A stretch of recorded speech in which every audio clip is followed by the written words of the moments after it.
You're listening to Reading Fightin' Phillies Baseball on the Our Phillies Radio Network. Now, out to the ballpark with your broadcasters, Bob McCool and Jake Starr. A very good evening from Mirabito Stadium. Another fall-like evening here in Binghamton, New York, as the Reading Fightin' Phillies get set to play game number 134 of 136 scheduled here in the 2023 season.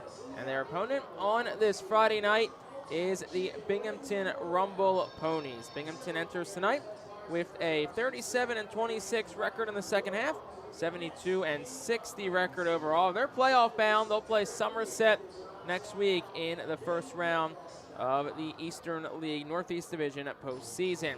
Reading 58-75, 30-35 in the second half in 2023. So for Reading, it's the third to last game of the 23 season, the final Friday night here of 2023.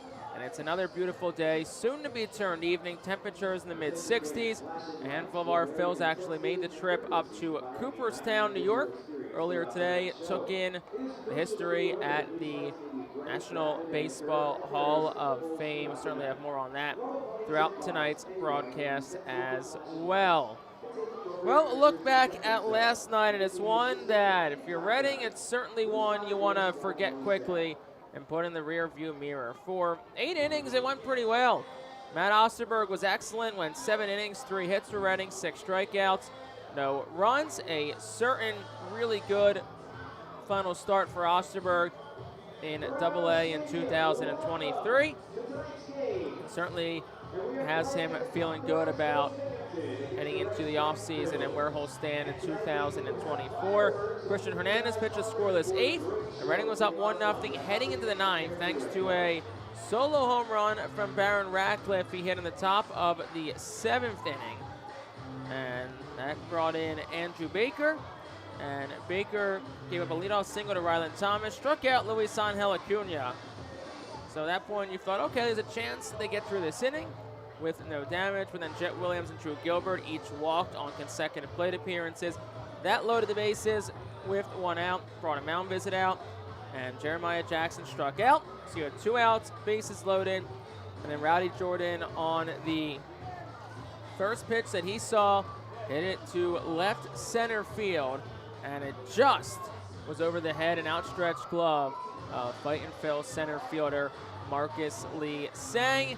And that is how the Ponies capture the 2-1 victory last night. Reading struck out 19 times. That's a season high.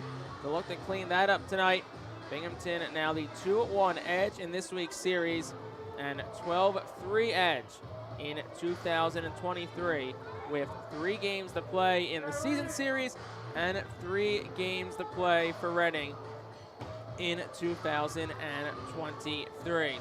Well, the one game Reading won was on Wednesday, 3-1, thanks in large part to a 6-out save from Fightin' Phil's closer and Phillies number 7 overall prospect, Orion Kerkering. We had a chance today to sit down with Kerkering. He talks about the other night, the high expectations put on him, and much more. We'll have our conversation with Orion Kerkering coming at you right after this here on the Reading Fightin' Phil's Radio Network. International Fireworks is the official fireworks provider of the Our Phillies. International Fireworks shoots every fireworks show throughout the season, including 8 Mega Blast fireworks shows. International Fireworks also provides the pregame fireworks after the national anthem at each game. International Fireworks has a nearby retail store in Douglasville, Pennsylvania, where you can purchase all of your fireworks. Visit fireworksareus.com for more information about the International Fireworks retail store in Douglasville. Thanks again to International Fireworks, the official fireworks provider of the Our Phillies. Star City Boxing, located at 4760 Schuylkill Avenue in Reading, is a 501c3 non-profit boxing gym unlike any other. Our goal is not only to help you be fit, but to be the best outlet for our youth and community. We welcome anyone who wants to improve their way of life, be fit, and box competitively or non-competitively. We work with you to reach your goals in and out of the gym. Stop in and meet our stars today check us out and follow us on Facebook, Instagram, and Twitter for upcoming events and happenings. And visit our website today at starcityboxing.org for more information on how to join, volunteer with our youth, or support our efforts in the community. Star City Boxing is a proud continued 2023 Our Phil's Fiesta Friday partner. The Penn State Health St. Joseph's 67 Club is the original hospitality area at First Energy Stadium. Conveniently located along the third base side, the 67 Club gives you a front row seat to all the action at the hot corner. The area is safely protected from line drives with a large see-through net. Starting at $34, groups of 20 or more can enjoy a 2.5-hour all-you-can-eat buffet. Children 4 and under are free. Visit ourphils.com or call us at 610-370-BALL to reserve your group outing today. Welcome back to the Reading Fightin' Phil's pregame show. Jake Starr joined with Orion Kirkering. A couple days removed from the first 2-inning save of your professional career. Looking back on that night, how did it feel to get a chance to go out there, get 6 outs, and earn your team a save? It just felt really good, just whatever it takes to win, because I did it in college, so it wasn't like not used to it or anything like that with the workload and everything. So, I mean, it's just what I can do to win for the ball team. With a thinner bullpen the last couple of weeks, did you have any inclination that maybe a situation was coming where a 2-inning save would be needed?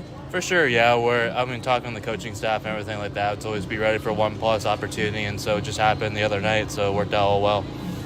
Does your approach change at all when you know it's not all out 1 inning, but you have to find a way to get 6 outs? No, not really. It's the same mentality. Just go and get your outs as fast as you can, quick as you can, get your team up to bat again and see what they can do. Now, we stand here, 3 games left in the regular season. You have certainly had a fun season without a doubt. You started in Clearwater, you went to Jersey Shore, you've worked your way up to AA Reading. Playing 3 levels in 1 year, how's that experience been? It's just been a blast, be able to travel around a little bit each place. Between Florida, I already know where I live at, and Jersey, like a new spot, new Northeast area we've never been before really for a long time. So being able to understand that, just coming here has been fun, seeing the new competition at each level. What kind of things have you learned at each of those new levels? Just the pitching aspect of it, where it was like Hockenberry, who was here last year, telling me like when you get to AA, be ready for this, be ready for that, and just learning from there. And then even like between Phil and Brady and High A, where it's like, all right, this is what it takes to be the next level, because Brady was there for the last couple of years, between AAA, AA, and even big league. So like his experience from all that has been huge, and even coming here with Bergie and all that, it's just been a blessing. I think people always say that the jump to AA is one of the biggest jumps you'll take in your professional career. Is that kind of reign true based on your experience? I say so for sure, because low A, high, it's still like the young kids for the most part, and like still guys trying to figure out who they are. But AA, it's obviously better competition. You see guys who have that next potential to go to big leagues, like Jason Dominguez, like facing him the other week, and now he's in the big leagues. Got through a night, just tore his UCL, and all that, but still he had potential. So seeing those little guys, and even Austin Wells and Holiday, like playing in high, you just see all the different competition of like who's got the next guy being there. And when you're in those lower levels, maybe it's a case of I can throw 98, I'm just going to blow it by guys. But as you progress to those higher levels, how much more important is being able to spot your fastball, and same with the off-speed stuff? It's been absolutely huge. Just be able to command it well, both sides. Doesn't matter if it's like always a ball or strike, but at least somewhere close to zone. Just been huge, because it helps me personally with all my other pitches, between 4-seam, 2-seam, and slider. Just be able to locate within the zone. That's what matters the most. So as the season winds down, you said you've been through 3 levels this year. You look ahead to next year. Goals for yourself. Where do you want to see yourself maybe to open next season, maybe once we get to next summer and towards the end of next year? Just be able to open up here again will just be huge, and just be able to keep learning from there, even if it's AAA or if dreams actually do come true with the big leagues, that'd be awesome. But for me, honestly, it's just keep going. Just don't take every day for granted, and just keep pushing. Do you forget ever that this is your first full pro season because of how much you've progressed this year, and just how quick have things really just felt like they've gone really quickly for you? For sure, yeah. To where it was a point where it was like, oh, I'm in Clearwater for like a month, and even that went by fast, just showing up every week and traveling a little bit over there. Then it's like, all right, we're going to go to Jersey. And I think I was there for like a month and a half, and then now it's like halfway through the season where it even feel like halfway being in Reading. It almost seems like it's just gone way too fast. So I'm just trying to have fun at each level I can. You're a guy, and your teammate Mick Abel can kind of be categorized in that same tier where there's a lot of people on the outside that are very excited for you and kind of glued to the screen every time you go out there and throw. How do you keep those blinders on, do what you have to do, and not really worry about that outside noise or those projections of where people want you to be at a certain time frame? It doesn't matter what people think. It just matters like within the org and everything like that. So you just keep your blinders on between the outside people, your own stats, because we always tell each other, it's like, don't worry about the outside stuff. Don't worry about your stats, because the more you look at it, the more you're going to press on yourself. So the less you worry about it or think about it, the better you'll do, and you'll get where you want in your future. Last one for me. Any exciting plans for the off season? No, not really. Just be able to go back home, relax, get back in sunny Florida, and stay in camp and be ready for next year. So this cooler weather tonight, is this too cold for you, mid-60s, or just right? I think it's just right. It's a little Florida Christmas time type of temperature, but it's getting something used to because I know this time it's not the usual, where in September in Florida it's still 95 degrees humidity, so it's something new, but can't complain about it before I go back down. Awesome. I'm Ryan Kirkering. Thanks so much for the time. Appreciate it. Thank you. Back after this on the Our Phillies Radio Network. Humane Pennsylvania is an innovative national leader in animal welfare with adoption centers, accredited nonprofit veterinarian hospitals, emergency animal rescue services, community pet assistance programs, and a free community dog park. At HPA, we are passionate about going the extra base to keep your pets healthy and happy at home with you. With a variety of services and different ways and times to access them and variable pricing, Humane Pennsylvania is here to provide your pets with exceptional care, how, when, and where they need it. Visit humanepa.org for more information. White Star Tours and Travel Centers offers the Our Phillies fan road trip again this season. It's your chance to hit the road with other Our Phillies fans, see an Our Phillies road game, meet with an Our Phillies player, and also see an Iron Pigs and Phillies road game. The White Star Our Phillies road trip visits Altoona, Toledo, and Cleveland from Thursday, July 20th until Sunday, July 23rd. See the Our Phillies in Altoona Thursday, meet with an Our Phillies player or coach, then head to Toledo Friday and Cleveland Saturday to see many former Fightins in action. The trip heads back to Reading on Sunday. Visit the customer service booth for more info on the White Star Our Phillies fan road trip to Altoona, Toledo, and Cleveland. Space is very limited, so sign up today.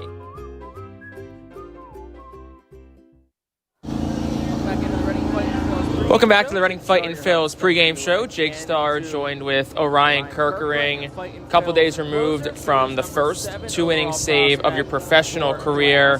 Looking back on that night, how did it feel to get a chance to go out there, get 6 outs, and earn your team a save? It just felt really good, just whatever it takes to win, because I did it in college, so it wasn't like not used to it or anything like that with the workload and everything. So I mean, it's just what I can do to win for the ball team. With a thinner bullpen the last couple of weeks, did you have any inclination that maybe a situation was coming where a two-inning save would be needed? For sure, yeah. I've been talking to the coaching staff and everything like that to always be ready for a 1+ opportunity, and so it just happened the other night, so it worked out all well.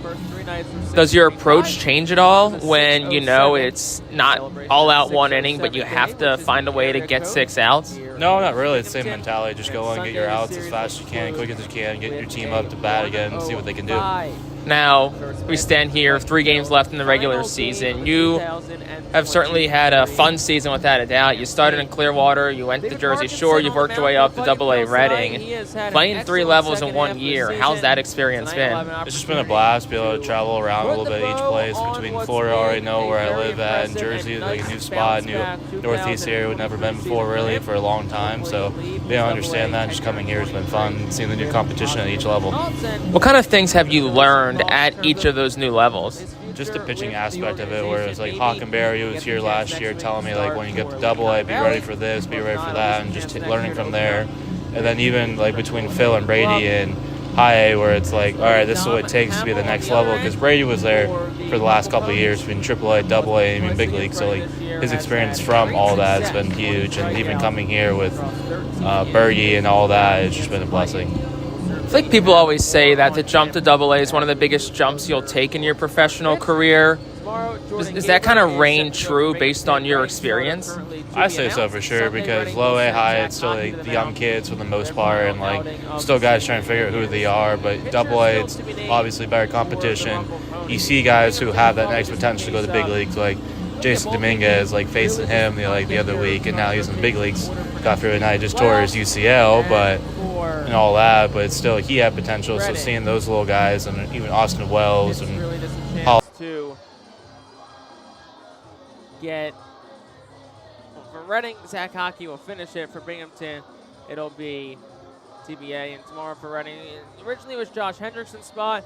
He was put on the injury list the other day, so he is done for at least the Double A campaign here.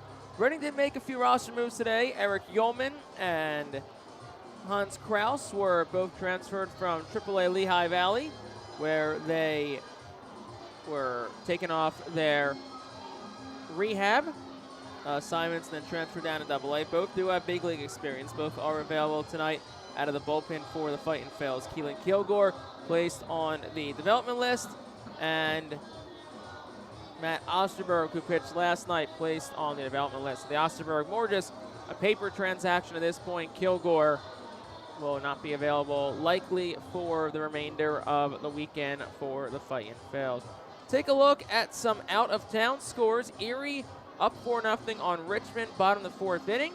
Those two teams will play 3 times this weekend, and then they will bus from Erie to Richmond, 7.5 hours to play Game 1 of the Southwest Division Finals on Tuesday, and then they will bus 7.5 hours back to Erie to play Game 2 and 3 if necessary. Erie up 4-0 on Richmond, bottom 4, after the Flying Squirrels clinched the second-half title last night.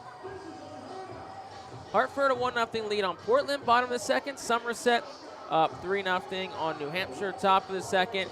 Akron and Altoona, Bowie and Harrisburg, along with us in Binghamton, about to get underway. Phillies play the Cardinals tonight. That's an 8:15 start. Lehigh Valley up 3-0 on Rochester, top of the fourth.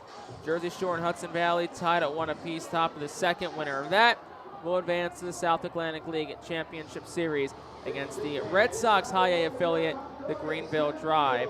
And down in Clearwater, the Threshers and Lakeland Flying Tigers, single A affiliate of the Detroit Tigers, are still knotted at 0 in the top half of the third. Same situation there. The winner of that game will advance to the Florida State League Championship game. Phillies, of course, still firmly in a playoff spot, a game and a half up with the first wild card spot. All they got to do is just play decent baseball the rest of the way, and they'll be in. And it's a matter of if you can get that top wild card spot, and you will earn yourselves a first-round home playoff series. Looks like Cubs or Diamondbacks probably the most likely opponent right now, but we'll see. Lehigh Valley enter today 3-back of Red Hot Durham for the second-half International League title. So the Iron Pigs are going to have to, talk about it last night, probably for these final 9 games go 7-2 at worst. Maybe you can get away with 6-3, but probably 7-2 is the worst you can do, if not better, if you want to surpass Durham and win the International League second-half title and make the postseason. The Rumble Ponies are being announced out onto the field in their Copa blue and yellow jerseys tonight. We will certainly have more on those in a little bit tonight. And the Fightin' Phils in their road grays will now pour out of the dugout along with the Rumble Ponies as we are set for the performance of tonight's national anthem. Lineups and first pitch after this. This has been the Our Phils pregame show. I'm Jake Starr. Talk to you on the other side here on the Reading Fightin' Phils Radio Network. Can't make it to the ballpark? The Our Phils Radio Network has you covered. Legendary Berks County broadcaster Bob McCool is joined by Jake Starr, and they'll bring you radio coverage of all 69 Our Phils home games in 2023. Tune in on the Fightin' Phils YouTube channel, Twitch account, Facebook page, or at ourphils.com/radio. The Savage Auto Group Ram Club puts you close to the action on the field with seating in the front 2 rows located directly behind the Fightin' Phils bullpen down the right field line. Fans will enjoy terrific waitress service and have counter space for their food and drink. Fans can reserve the area for 36 people or book any amount of tickets. Keep up with everything our Phils on social media. Follow us for exclusive content such as highlights, interviews, features, and much more. Find us on Twitter at Reading Fightins, on Instagram at Fightins, on Facebook by searching Reading Fightin Phils, and even on TikTok. Keep up with one of the mostly followed teams in all of minor league baseball on social media.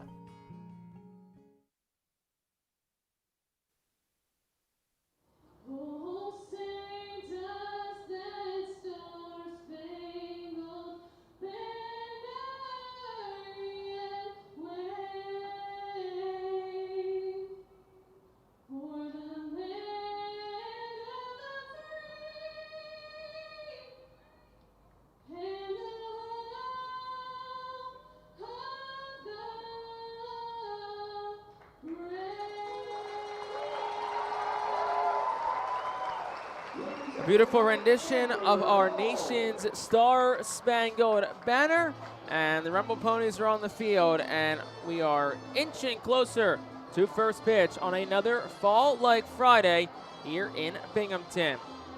Here is the Golden Oaks Landscaping starting lineup for the Reading Fightin Phils. Nick Ward leads off, he'll play second.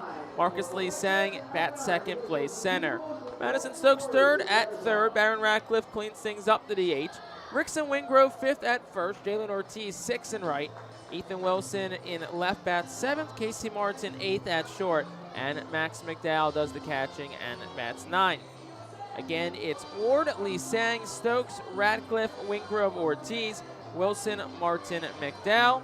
And the man on the bump tonight for Binghamton, the 24-year-old 6'2", 206-pound righty Dom Hamill. Hamill making his 26th appearance, 25th start, 8-6 with a 4.01 ERA, 119 innings pitched, 106 hits allowed, 47 walks, 152 strikeouts, and a 2.33 opponent's batting average. Kevin Parada back in the lineup tonight, he'll catch. Mateo Gill at first, Luis Guillerme at second, Luis Angel Acuna at short, Jeremiah Jackson at third, Rowdy Jordan in right, Chet Williams in center, and Drew Gilbert in right. Again, right to left in the infield, it's Gill, Guillerme, Acuna, Jackson. Right to left in the outfield, it's Jordan, Williams, Gilbert, Parada, and Hamill form the battery. 66 degrees, sunny skies, beautiful day, fall-like evening in Binghamton, and we are ready to get the final weekend of 2023 underway. Hamill will fire to Nick Ward, who will swing at the first pitch and foul it back at 7:07 p.m. As we said, the latest start time that we have on the docket this week, 7 minutes past 7:01. Ward will scurry out of the way of an inside offering. It's 1-1. Last pitch, a fastball from Hamill, 93. We'll throw that fastball, sets in the mid-90s, slider in the upper 80s, along with a slower curveball, low 70s, and a changeup in the low 80s. Next pitch is that curveball. It's in for a strike.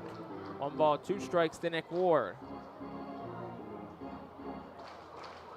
Fightin Phils in their road grays tonight for the first time since Tuesday. Reading written in script across the chest, navy blue lettering and block numbering on the back. Gray pants, blue stripe down the side. The 1-2, that's down low, 2 balls, 2 strikes. Our Phils wear their road red cap with the feathered navy blue R on the front. Rumble Ponies in their Copa uniforms, blue and yellow sleeves, white pants, blue stripe down the side, blue caps, a red brim. 2-2 from Hamill, that's upstairs, 3 balls, 2 strikes to Nick Ward. Just like Marcus Lee Sang did last night, the leadoff hitter works a full count against the Binghamton starter.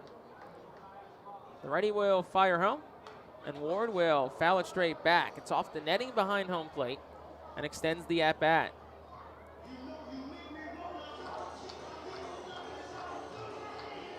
Ward was 0 for 3 last night, did walk, struck out a couple of times. 3-2 offering, that's fouled back again. Same spot off the netting behind home plate. Feels like Nick Ward is right on these pitches from Dom Hamill, who's had his success against Reading this year.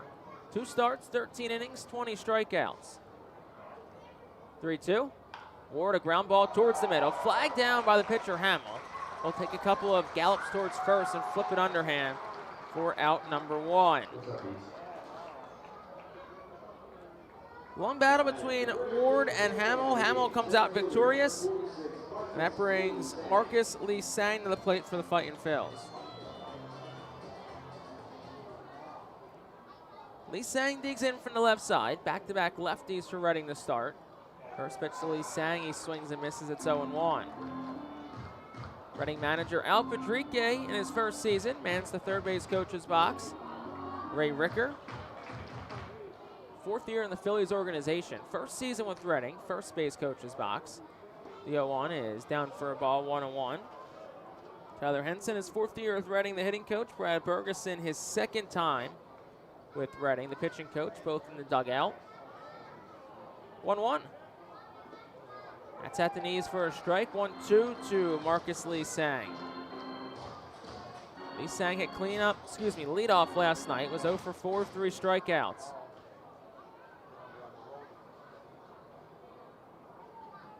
Here's the 1-2. That one's lifted in the air well down the right field line. Jordan goes back, he turns, and it is a foul ball just to the right of the chalk. Down the right field line in front of the 330-foot sign. Marcus Lee Sang narrowly missed out on a double, possibly more. Hit at 313 feet, so about 15 feet shy of the fence. And the count remains 1 ball, 2 strikes.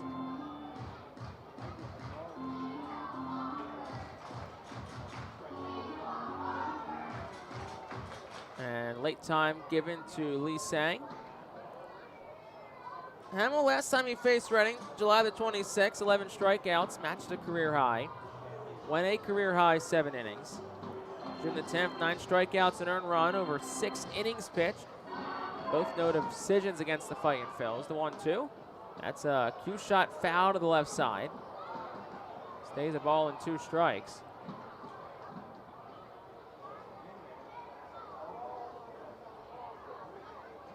Lee Sang continues the battle.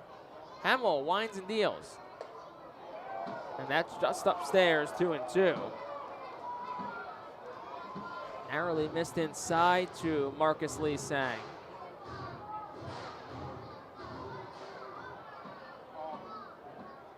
2-2. That's outside. 3 balls, 2 strikes. Actually, that was ball 4. Scoreboard showed 2-2, but okay, yeah, no, it was 3-2. Lee Sang tossed his stuff, and then home plate umpire Pete Talkington threw up a 3 and a 2, saying it is ball 3. So Lee Sang tried to pull a fast one, couldn't. Pete Talkington has balls and strikes. Paul Romer at third, Jae Young Kim at first. Talkington, our crew chief this week. 3-2. That's ball 4. So this time Lee Sang can actually toss the equipment off and go to first. That's 1 out walk for Marcus Lee Sang, and that'll bring Madison Stokes to the plate. Now batting third baseman, number 3, Madison Stokes.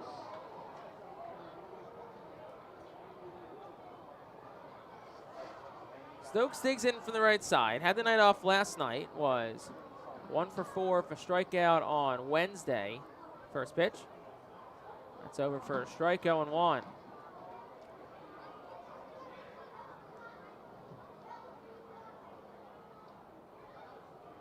Stokes, the 3-man in the lineup, plays third base tonight. No balls and a strike to him. Here's the pitch. That's fouled straight back. It's 0-2. Stokes, a .218 hitter this year, 7 homers, 30 runs driven in. But when Madison Stokes looks back on 2023, the one thing he's most thankful for is that it's been a healthy season for him. Missed pretty much all of last year with a couple of injuries. Here's the 0-2. Lee Sang started and stopped, and Stokes checked his swing but fouls it back. Was with Reading, but then suffered a ribcage injury, was out from May the 5th to August the 7th. On his way back then, broke a bone in his hand when he was rehabbing. That extended his time off. The 0-2, swing and a miss. And Madison Stokes goes down on strikes. First strikeout tonight for Dom Hamill. That'll bring Baron Ratcliffe to the plate. Now batting designated hitter, number 22, Baron Ratcliffe. 2 outs in the inning. Ratcliffe in from the left side. Still a scoreless ball game in the top of the first, as Marcus Lee Sang gets his lead. See if they try and send him. First pitch. Ratcliffe takes outside 1-0. Ratcliffe 1 for 4 night ago. Hit a solo home run in the 7th. Counted for Reading's only run of the night, and what appeared to be the winning run for quite a while. 1-0. Lee Sang does take off. Swing and a miss. The throw to second is low from Parada, but it's scooped by Acuna, and he gets the tag down, and Lee Sang is out at second. Fourth runner, Kevin Parada's thrown out since being called up to Double-A a couple weeks back, and that retires the side in the first. No runs, no hits. None left for the Fightin' Phils. We're through a half. Reading nothing. Binghamton coming to bat. Gear up for Fightin' Phils season. Visit the Brentwood Industries Fightin' Phils team store at First Energy Stadium, or check out our online store 24 hours a day, 7 days a week at rphils.com/shop. We have a wide variety of Fightin' Phils hats, t-shirts, kids apparel, and more. Looking for something new? Check out our latest selections of Los Luchadores de Reading and Reading Hot Dogs gear, plus throwback, black, R-Train, R-Phils attire. Root for your Fightins in style. Stop by the Brentwood Industries Fightins team store or rphils.com/shop. ROG Orthodontics is the proud official partner of the ROG Orthodontics Fightin' Phils Kids Club. Join today at Fightins.com to get your free ROG Orthodontics Kids Club t-shirt, and visit FantasticSmiles.com for more information on why ROG Orthodontics is voted #1 in Berks and Monco. ROG Orthodontics and the Fightin' Phils, 2 great hometown partners. Fans, nothing beats a great day at Golden Oaks Golf Club. Located just minutes from Reading, Golden Oaks is a beautiful, award-winning golf course open to the public with perfect greens, lush fairways, and a course playing for 5 sets of tees. Bogey's Pub is open to the public with the area's best full-course menu, featuring indoor and outdoor seating and TVs to watch your favorite sports teams. Let the Golden Oaks Golf Club team cater to your need. Lunch, dinner, golf.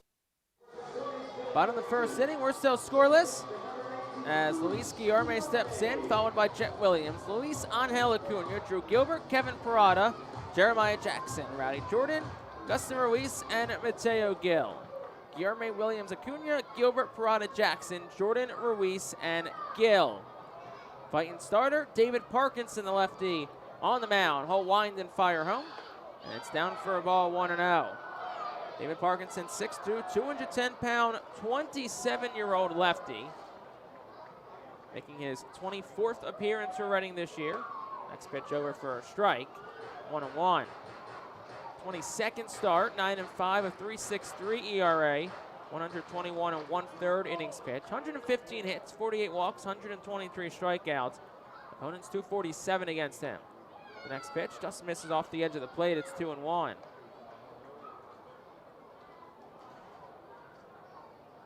Parkinson pitches tonight to his catcher, Max McDowell. And here's the 2-1 offering. Just outside, 3-1. Rickson Wingrove at first, Nick Ward second. Casey Martin short, Madison Stokes third. Jalen Ortiz in right, Marcus Lee Sang in center, Ethan Wilson in left. 3-1. And that's upstairs, ball 4. So 5-pitch walk, as looked like Dick Talkington was squeezing Parkinson some there, but it's a leadoff base runner for Jet Williams. Once again, infield right to left, Wingrove, Ward, Martin, Stokes. Outfield right to left, Ortiz, Lee Sang, and Wilson. Here's Jet Williams. Parkinson moves into the stretch for the first time tonight. First pitch. Line drive hit towards short, but it's past Casey Martin and the center field for a base hit. One pitch is all it took to Jet Williams. Gets the barrel on it, 106 off the bat. And the Ponies have men on first and second, nobody away for Luis Angel Acuna.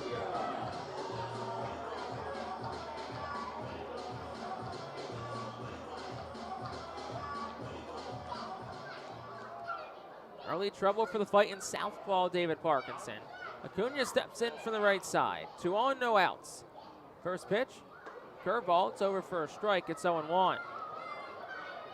Curveball, certainly that pitch for Parkinson, that when it's working, really what makes him dangerous to face. Really allows him to mix up his speed on hitters. 0-1. That's fouled straight back. 0-2. Goes to the fastball there. Only at 89, but when you can drop in that slower curveball in the low 70s, it allows you to blow a fastball that may only be 89, 90 miles per hour by hitters. 0-2. It's another curveball. That one misses just down. 1 ball, 2 strikes. Looked like from up here it may have clipped the bottom of the zone, but Pete Talkington says no. You're 0 for 4, a pair of strikeouts last night for the Rumble Ponies. The 1-2. That's a curveball in for called strike 3. First strikeout tonight from David Parkinson. Good bounce back at bat after back-to-back base runners, and that'll bring Drew Gilbert to the plate.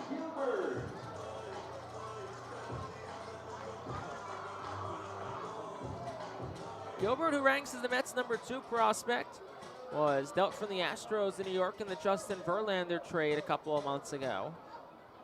Digs in from the left side. Parkinson, the lefty's first pitch, a curveball. That misses low and away. Parkinson threw last Friday against Portland. He picked up the resumption of the suspended game against the Sea Dogs, earned himself the win, technically in relief. The 1-0. That is outside and up for a ball, and it's 2 balls and no strikes. Really feels like David Parkinson's getting squeezed here in the first frame. Been a couple of pitches that have been borderline offerings that have gone for balls. 2-0. That's a curveball. That's in for a strike. 2-1.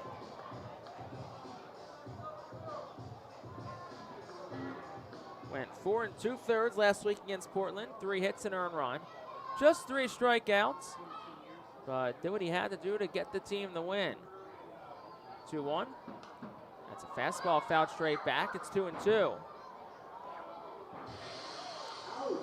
Pitch number 13 for David Parkinson. Enters tonight leading Reading in innings pitched. Ranks second in strikeouts at 123. Mick Abel 3 ahead at 126, so needs 4 to pass Abel to likely claim the strikeout crown for Reading. The 2-2, swing and a miss. Dialed up the heat a little bit, 93 up in the zone, and Gilbert swings through it. Back-to-back strikeouts for David Parkinson, and that'll bring Kevin Parada to the plate.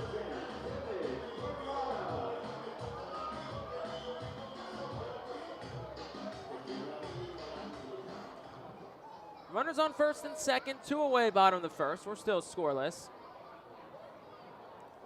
Infield will play back for Reading. Either runner being held on. First pitch to Parada.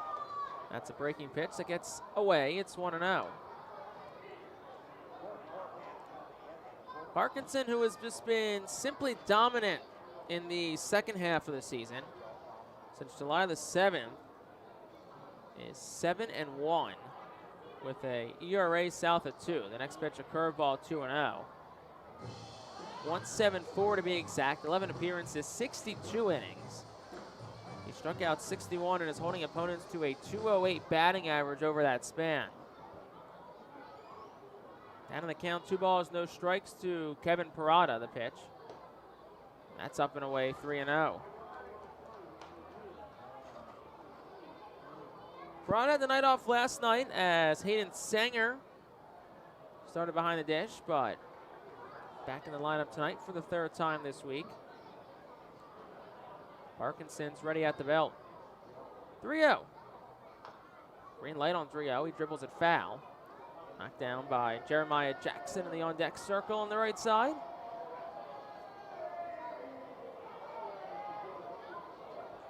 Next pitch will be number 20 of the first inning for David Parkinson. 2 on, 2 outs. Still a scoreless ball game. Here's the pitch. That's a curveball and just off the edge of the plate. And you can see some visible frustration from David Parkinson. It was a ball, but as we talked about, there have been some earlier in the inning that looked like were borderline strikes and went Binghamton's way.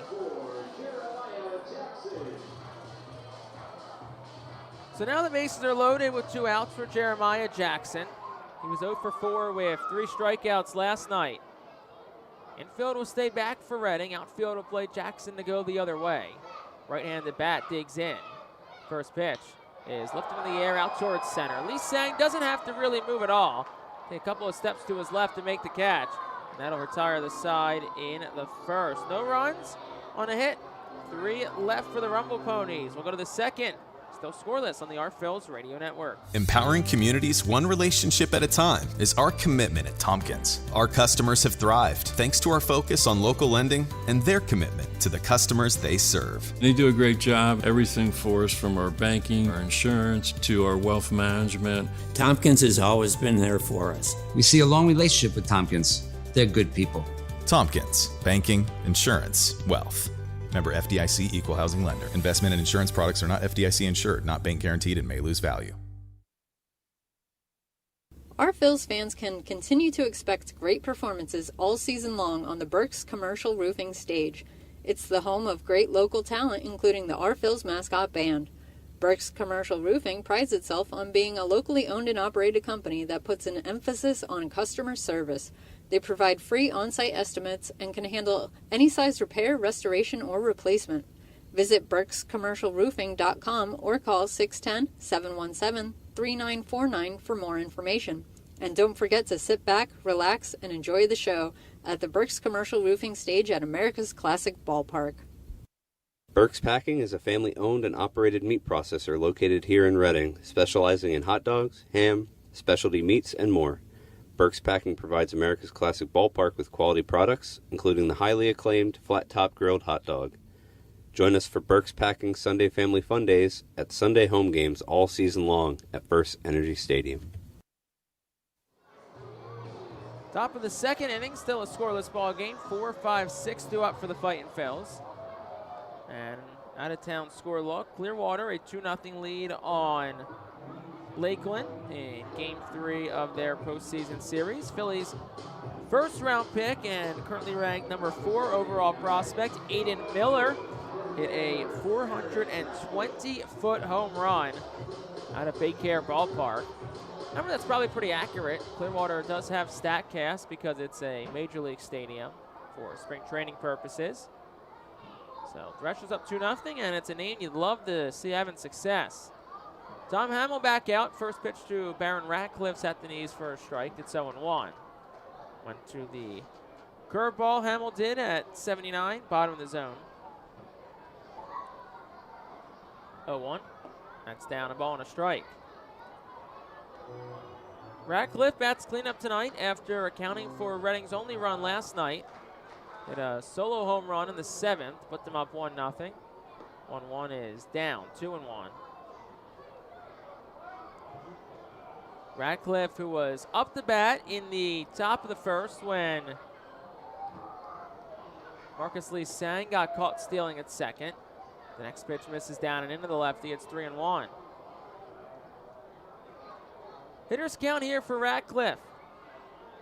Hamill will come ready and deal. Swinging a ground ball, chopped towards first. It'll go foul. Past the onlooking Ray Ricker, our Phil's first base coach.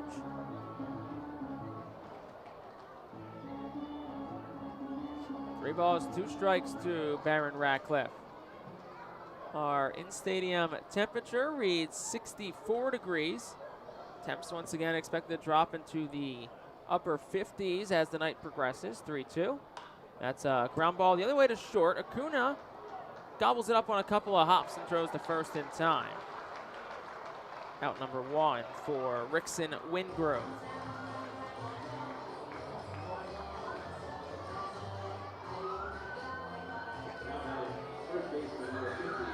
Quick conversation between Baron Ratcliffe and Rickson Wingrove, presumably about maybe spin, release point, hit sequencing, all the above from Tom Hamill. First pitch is a curveball.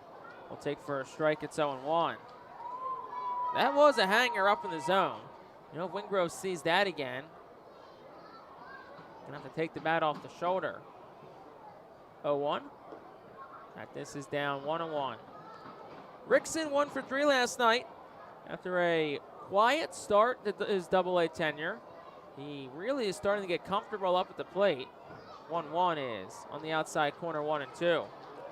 Wingrove hitting just 150, but he's 313 across his last 5. Had his first Double-A home run 2 nights ago in Reading's win. The 1-2. That's in tight. 2 balls, 2 strikes to Wingrove. Was promoted to Reading on August the 22nd from High A Jersey Shore, the 2-2. Swing and a miss, strike him out. Went to the slider.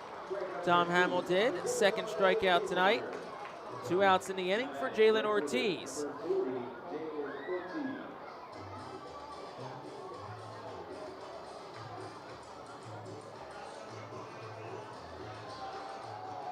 Ortiz will dig in from the right side. 2 gone in the second. First pitch. He'll take from Hamill for a strike. It's 0-1. Hamill last pitch last Friday at Hartford through 3 no-hit innings.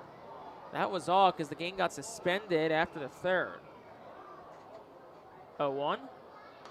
Oh, line 1 foul the other way. It's 0-2.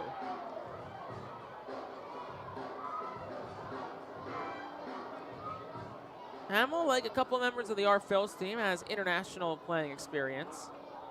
The 0-2. Upstairs 1-2. Was a part of Team Puerto Rico in the World Baseball Classic. Was teammates with current Mets Francisco Lindor and Edwin Diaz.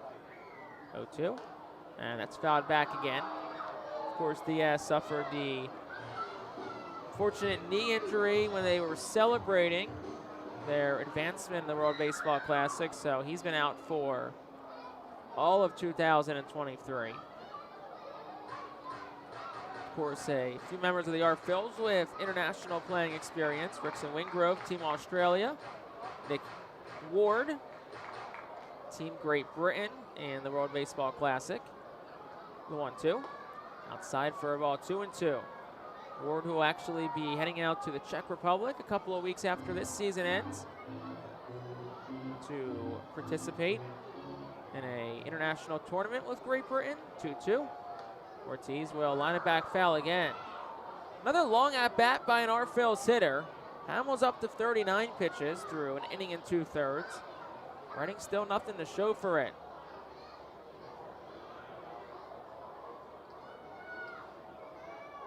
2-2. Swing and a miss. Big swing and a foul tip from Jalen Ortiz. And he's down on strikes. 3rd strikeout tonight for Tom Hamill. No runs, no hits. Nobody left for the Fightins. We'll go to the bottom of the 2nd. Still scoreless on the Phillies Radio Network. Cornwall Manor is an active senior living community on a 190-acre wooded campus in Cornwall, Lebanon County. The community offers independence and opportunities for wellness and fitness, as well as educational and musical programs and the peace of mind of having convenient health care on site. Cornwall Manor offers a range of residential choices from apartments to homes. Prospective residents are welcome to visit us for lunch and have a chance to learn more about the community. More information is available online at cornwallmanor.org. Cornwall Manor, celebrating 70 years of senior living. Star City Boxing, located at 4760 Schuylkill Avenue in Reading, is a 501c3 non-profit boxing gym unlike any other. Our goal is not only to help you be fit, but to be the best outlet for our youth and community. We welcome anyone who wants to improve their way of life, be fit, and box competitively or non-competitively. We work with you to reach your goals in and out of the gym. Stop in and meet our stars today. Check us out and follow us on Facebook, Instagram, and Twitter for upcoming events and happenings. And visit our website today at starcityboxing.org for more information on how to join, volunteer with our youth, or support our efforts in the community. Star City Boxing is a proud continued 2023 Phillies Fiesta Friday partner. The Reading Fightin Phillies are proud to partner with Berks County Mental Health and Disabilities Program. Together, we are striking out the stigma in order to raise community awareness about mental illness and suicide prevention with 3 simple. Last night's hero, Rowdy Jordan, leads things off in the bottom of the 2nd. 7, 8, 9 due up for Manager Reed Brignac's Binghamton Rumble Ponies, AA affiliate of the New York Mets. David Parkinson back on for the Fightin' Phils, his first pitch home. That's inside for a ball, 1-0. Aforementioned Reed Brignac is in the third base coach's box tonight. And Mariano Duncan is bench coach in the first base coach's box. 1-0. And on the hands, pops straight up in the infield right side. Madison Stokes comes on in. The third baseman will make the call on the catch just to the left of the pitcher's mound for out number 1.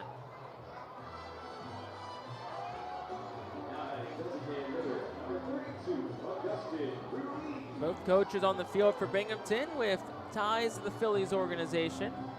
Mariano Duncan was a member of the 1993 National League champion Phillies. As the first pitch to Augustin Ruiz is swung on, skied in the air left side. Madison Stokes will give it a look, and it's out of play. 0-1. Reed Brignac, brief stay with the Phillies, 37 games back in 2014, which almost 10 years ago. As crazy as that seems. 0-1. At the knees for a strike, 0-2.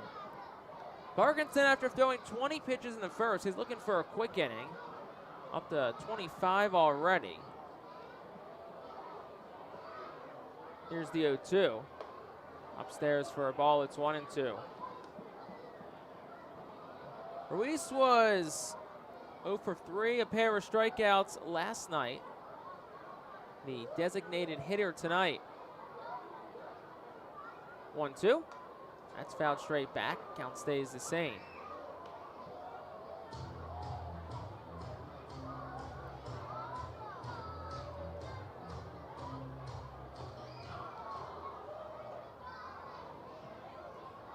One, two. Swing and a miss. He struck him out. Third strikeout tonight for David Parkinson. 2 quick outs in the inning. And that'll bring the 9-hole hitter to the plate for the Rumble Ponies in Mateo Gill.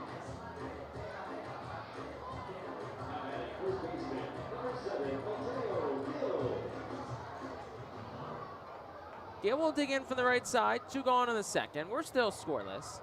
Parkinson's first pitch from the windup outside. It's 1-0. That was pitch number 29 tonight for Parkinson. He can get out of this inning at under 33, 34. Feel pretty good. 1-0 is dribbled foul behind the plate. 1 ball, 1 strike.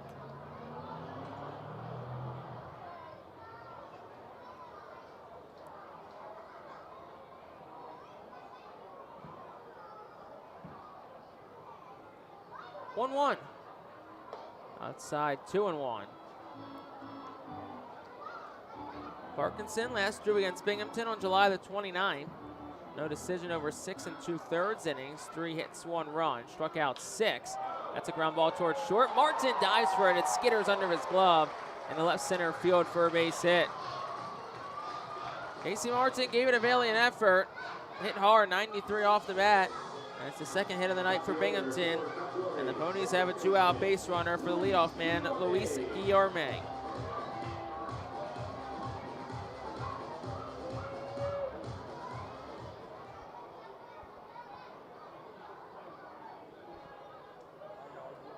Guillerme will dig in from the left side, 2 gone in the second. Parkinson moves back to the stretch. First pitch is a curveball, and it's over for a strike. Locked up the lefty Guillerme. The New York Met, who's on rehab assignment this week, is reached in his lone plate appearance tonight. The 0-1, another curveball, buckled him at the knees, 0-2. Guillerme reached on a leadoff walk in the bottom of the first inning.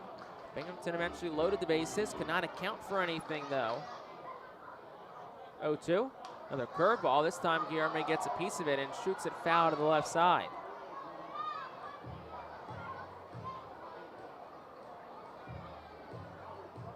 Game 4 of 6. Second half of the series officially commencing. The final weekend of the 2023 season for the Fightin' Phils. No balls, 2 strikes. Parkinson, set at the belt, deals home. Goes back to the curveball. Guillerme holds up on a pitch in the dirt. Count goes 1-2. The Army's played 50 games for the Mets this year. His 6th big league season, all in New York. 1-2. That's down low, 2-2 with a fastball. Was a member of Binghamton back in 2017. Actually was named Eastern League midseason and postseason All-Star.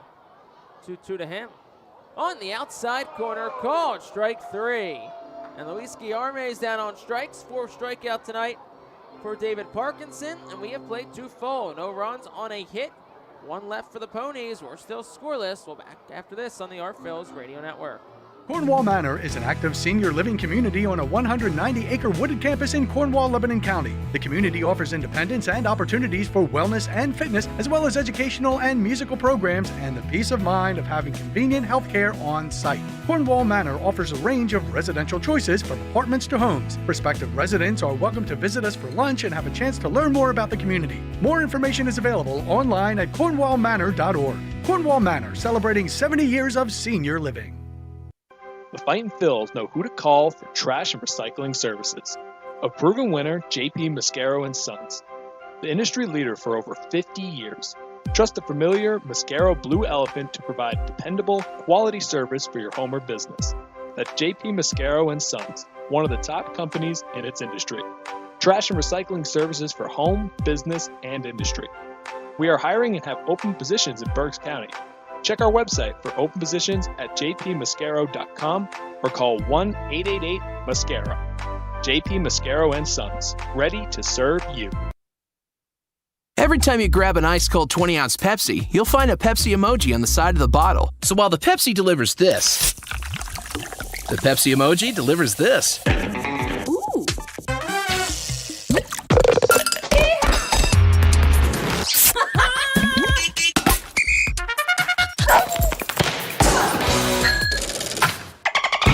So go ahead, crack open a Pepsi and tell the world how you feel and what you love with Pepsi emojis. Say it with Pepsi. Ethan Wilson leads things off. Top of the 3rd inning, still a scoreless ball game. Jake Starr on the call from Mirabito Stadium in Binghamton, New York. As Dom Hamill's back out, his first pitch is down for a ball. It's 1-0. 3rd inning of work for Hamill. He's retired all 6 he's faced tonight, including 3 strikeouts. The next pitch is at the knees to Wilson, 1-1.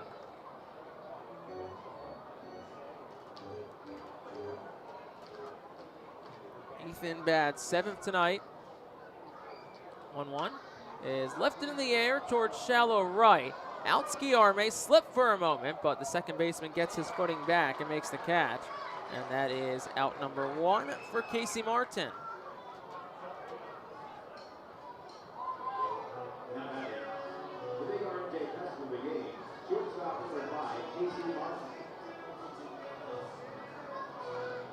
Seven up, 7 down for Dom Hamill so far tonight. Martin will dig in from the right side. 1 gone in the 3rd. First pitch is lifted in the air to the left side of the infield in foul territory. Jeremiah Jackson gives chase, and then it lands foul.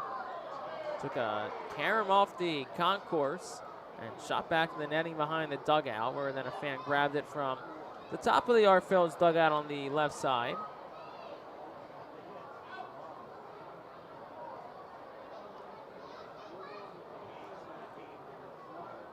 Oh, 1 to Martin. Swing and a miss, 0-2.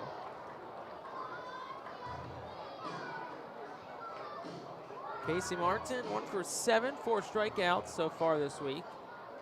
Here's the 0-2. That's at the outside corner for a called strike 3. 4 strikeout tonight from Dom Hamill. That brings Max McDowell to the plate.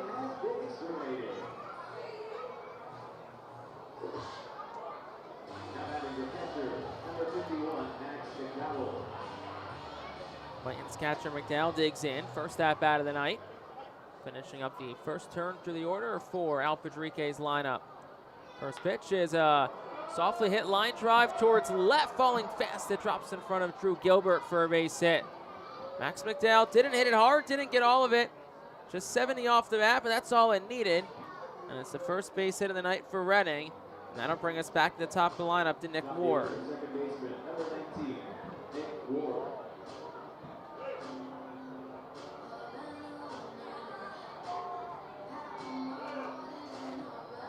Ward will dig in from the left side. He's 0 for 1 tonight. Worked a long at-bat against Hamill his first time up. Eventually grounded back to the pitcher. He's in the stretch for the first time. First pitch to Ward is a slider that's at the knees for a strike. It's 0-1. Ward a 192 hitter in Double-A, pair of home runs, 8 RBI. Did reach base once last night, stole a bag. 0-1 is outside for a ball, 1-1.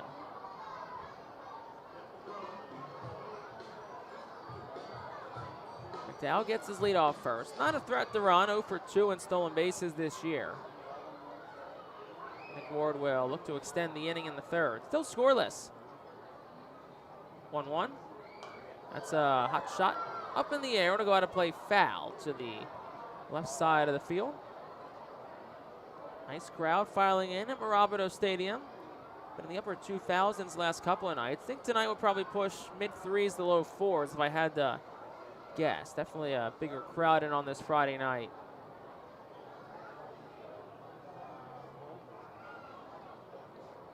Hamill will step off and do a reverse spin looking at first. So that's his first disengagement allowed of the plate appearance. Ball and 2 strikes to Nick Ward. 2 outs, top of the third. We're still scoreless. Max McDowell gets his lead off first. Reading's first base runner and hit of the night. 1-2. That's a line drive the other way. Falling fast again. It drops in front of Gilbert for a base hit. Back-to-back singles for Reading, this time from Nick Ward. Puts men on first and second for Marcus Lee Sang. Neither one's been hit hard. That one just 81 off the bat. It was a 94-mile-per-hour fastball down the middle.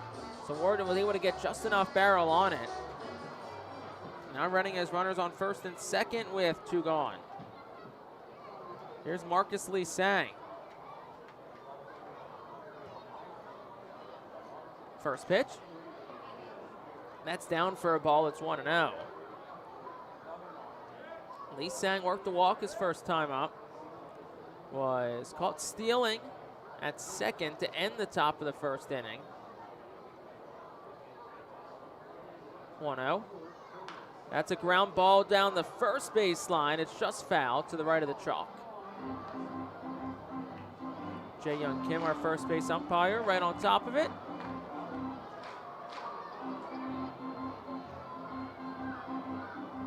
Lee Sang did hit a ball hard his first time up. It was just foul down the right field line. If it was a couple of feet to the left, would have definitely been 2, if not 3 bases. 1 ball and a strike to him, 2 outs. Runners get their leads. Hamill deals. Lee Sang swings over a breaking pitch. It's 1-2.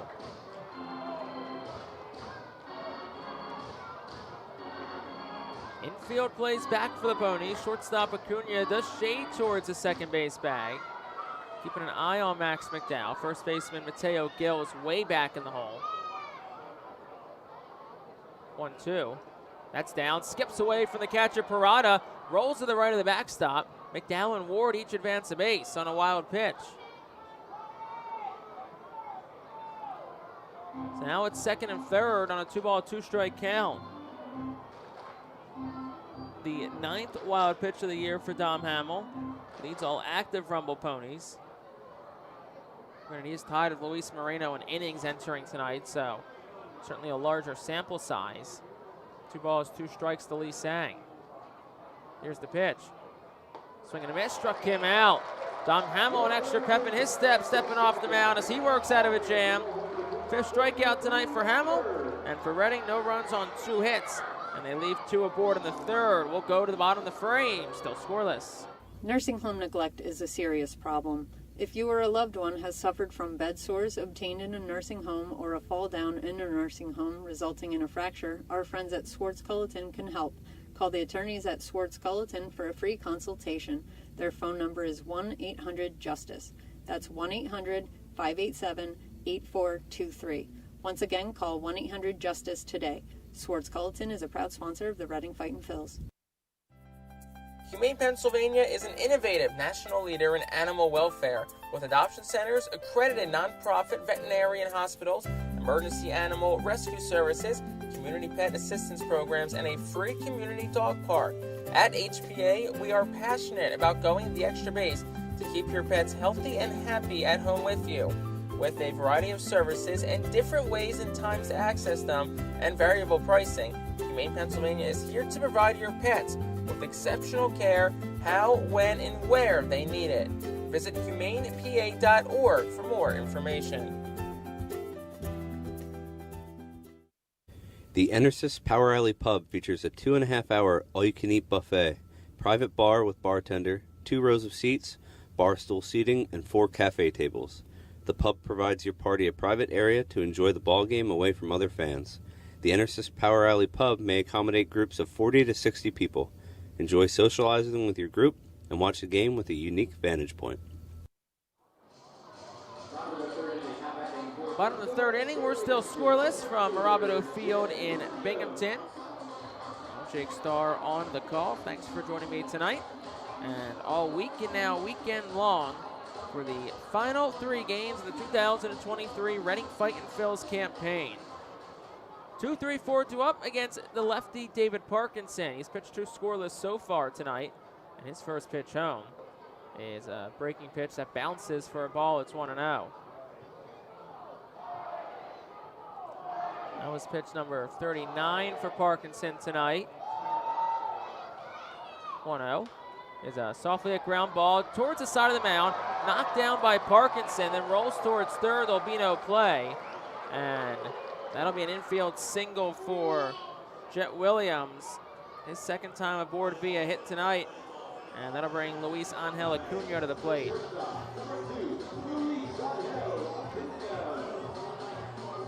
Would have been a tough play regardless. If Parkinson had knocked that down, still would have been a close play at first if Stokes was to get to it. First pitch to Acuna is a big swing and a miss. It's 0-1. It's hard not to see his older brother Ronald in him by the way he stands at the plate, the way he swings the bat. Very similar to, of course, the Braves superstar center fielder Ronald Acuna Jr. Next pitch is up and away, 1-1.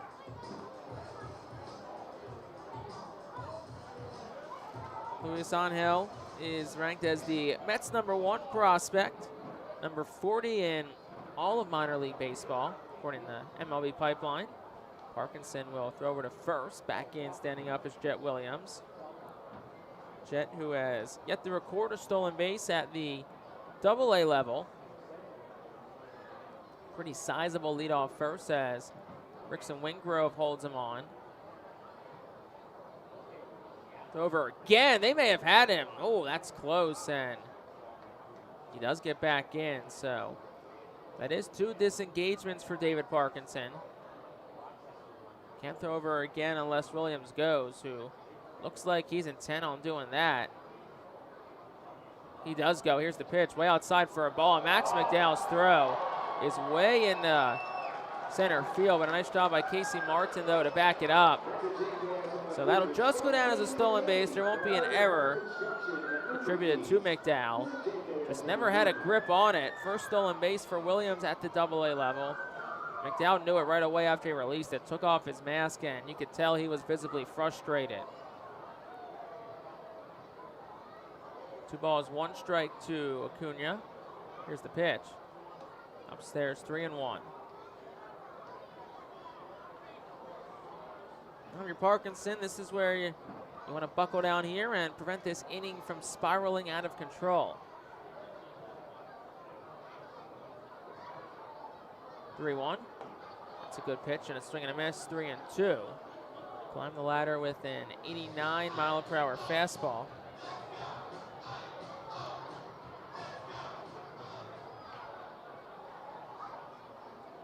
Parkinson set at the belt again against the righty Acuna. Here's the pitch. Swing and a miss, struck him out on a curveball. Luis Angel Acuna is down on strikes. 5th strikeout tonight already for David Parkinson. That'll bring Drew Gilbert to the plate. Last pitch was number 46 from David Parkinson tonight. Runner remains on second. That's Jet Williams. One out, bottom of the third. 0-0 our score. Parkinson, set of the belt, deals home. It's another breaking pitch, top from the ground towards first. Scooped on a short hop by Rickson Wingrove. He'll touch the bag himself. That's out number 2. Jet Williams does advance the third. 3 on assist that goes to put out. That'll bring Kevin Parada to the plate.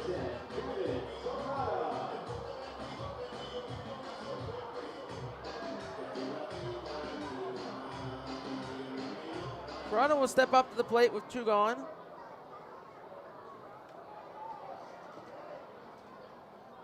Parada, who was a 2020 draft pick out of Georgia Tech, takes the first pitch for a ball. It's 0-1.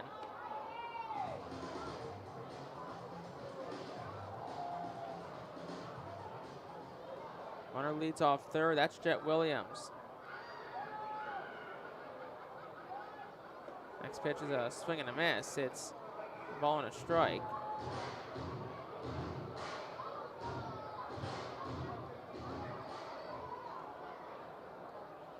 Parkinson, next pitch will be number 50 tonight for him. Here's the 1-1. On the outside corner, it's 1-2.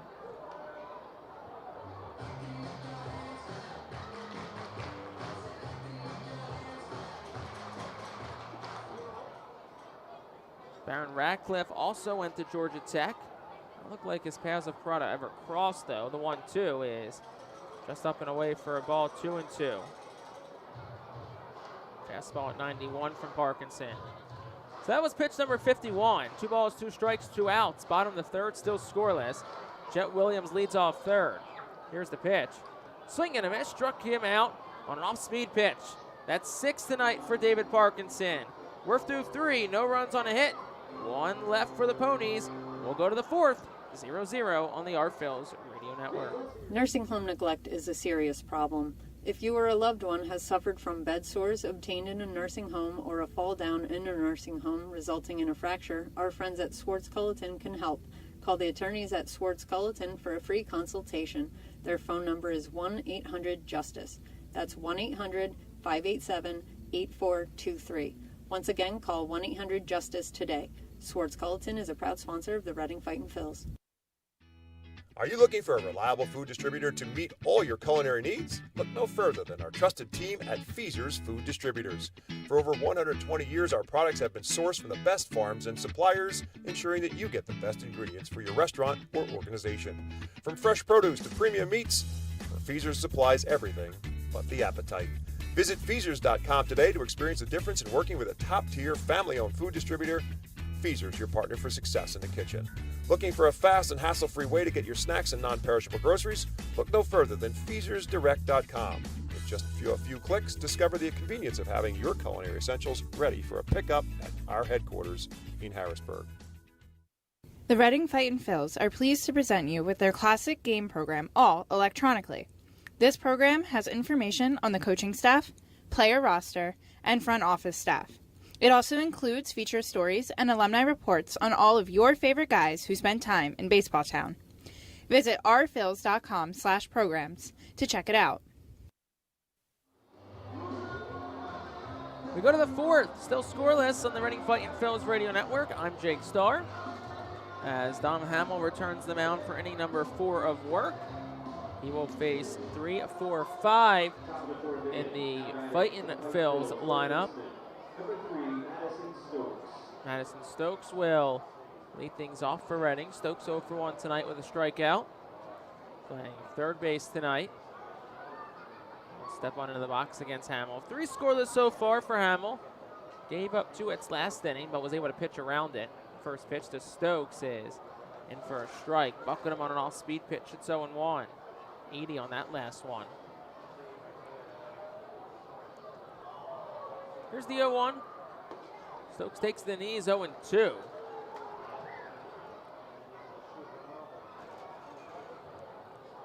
Stokes quickly finds himself in a hole to lead off this 4th inning. 0-2.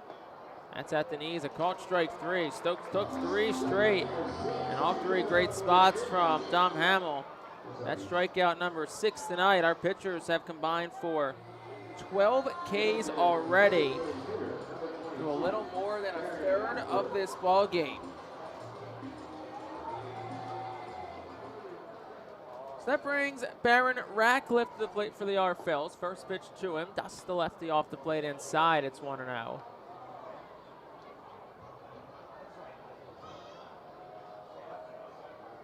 Works quickly the 1-0. Ratcliffe takes again on the inside corner, 1-1. Hamill's working quickly.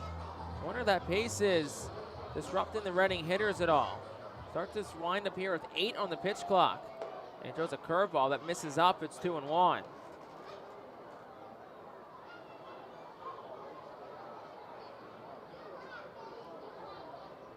Here's the pitch from Hamill. Ratcliffe will cue it foul to the left side. It's 2 balls, 2 strikes.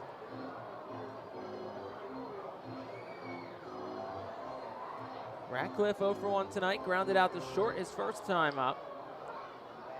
Even count, 1 out in the frame. Here's the pitch. Swing and a miss, struck him out. Back-to-back strikeouts for Dom Hamill in the inning, 3 in a row overall. Make that 7 for him tonight. And that'll bring Rickson Wingrove to the plate. First baseman number 50, Rickson Wingrove. Talked about Wingrove a few times this week and how it feels like his timing is really starting to get down at the AA level. First pitch upstairs for a ball, it's 1-0. Really, really slow start. He said it himself the other day. The numbers spoke for themselves, but last couple of weeks he's starting to really see the ball a lot better, 1-1. After he swings and misses and asks for time. Entered tonight hitting .313 across his last 5, 300 on the week. Is 0 for 1 with a strikeout tonight. 1-1. Swing and a miss, 1-2. Hamill's fooling these R-Phils hitters. They've struck out 7 times already in 11 outs. Wingrove's down, a ball and 2 strikes. The pitch. That's low and away, 2-2. As we said, the tempo has really been quick from Hamill. You wonder if that plays a factor. Of course, the best way to disrupt that is to get base runners, force him to slow himself down, the 2-2. Curveball, and not a strike 3. As the entire Ponies team was coming off the field and the count's full, 3 balls, 2. It looked like Pete Talkington was going to punch him out. He stood up like it, but never did the punch out. 3-2, 2 outs to Wingrove. Payoff pitch. Serve that one towards left, falling fast, but the third baseman, Jeremiah Jackson, tracks it down as he crosses into foul territory and makes the catch. Reading, for the 3rd time in 4 innings, goes 3 up, 3 down. We'll go to the bottom of the 4th. We're still scoreless here on the Reading Fightin' Phillies Radio Network. The Louisiana Swamplands. Out here, you're either lunch or you're enjoying it. Make sure you end up on top with the all-powerful lineup of Kia SUVs, like the Telluride, Sportage, and Sorrento, equipped with available all-wheel drive, higher ground clearance, and the interior capacity to bring everything you need, so you'll always remain more than a gator's length ahead. Visit your local Kia dealer today to find your next adventure in our ever-capable lineup of SUVs. Kia, movement that inspires. Call 800-3334-KIA for details. Always drive safely. When the Reading Fightin' Phils get hungry, we turn to our team feed partners. Special thanks to Chick-fil-A, Pizza Como USA, Railroad House, Why Missing Restaurant and Bakery, Jersey Mike's Subs, Mimo's Italian Restaurant and Bakery, Subway, and Clean Eats for making sure the Fightin' Phils front office is never hungry on game day. Our staff enjoys delicious meals from our team feed partners. Don't take our word for it. Find out for yourself today. The award-winning Reading Hospital Tower Health Pool Party provides an unforgettable night out with family and friends. Enjoy a baseball game while swimming in the 87-degree heated pool directly behind the right field home run wall. Plus 2.5 hours of all-you-can-eat buffet, photos, and autographs with the crazy hot dog vendor and the Fightin' Phillies mascot band. Regular season tickets start at $33 per person for groups of 20 or more. Give us a call today at 610-370-BALL.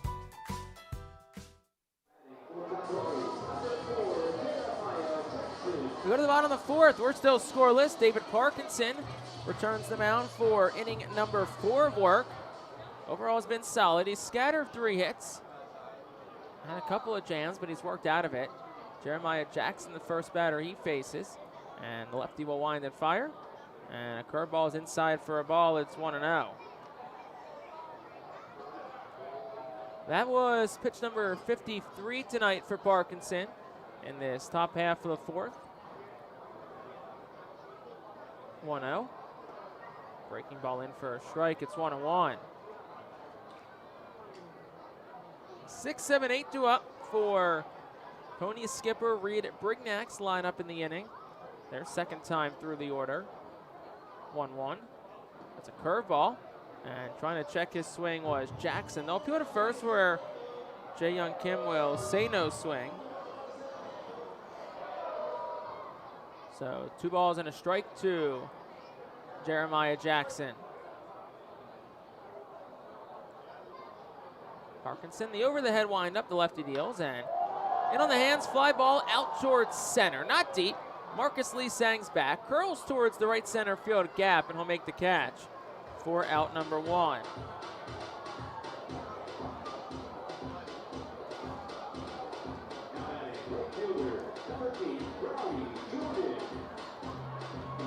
Rowdy Jordan, our batter now. He's 0 for 1 tonight.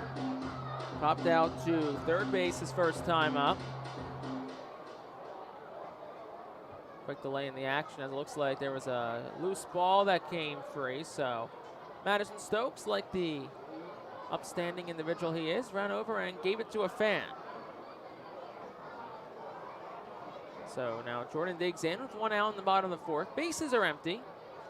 Parkinson will wind and deal. That's a line drive towards the right field line. It's down for a base hit. Over to cut it off is the right fielder Ortiz. That'll hold Jordan at first. He's aboard for the first time tonight on a 1-out single, and that brings Augustin Ruiz to the plate for the Rumble Ponies.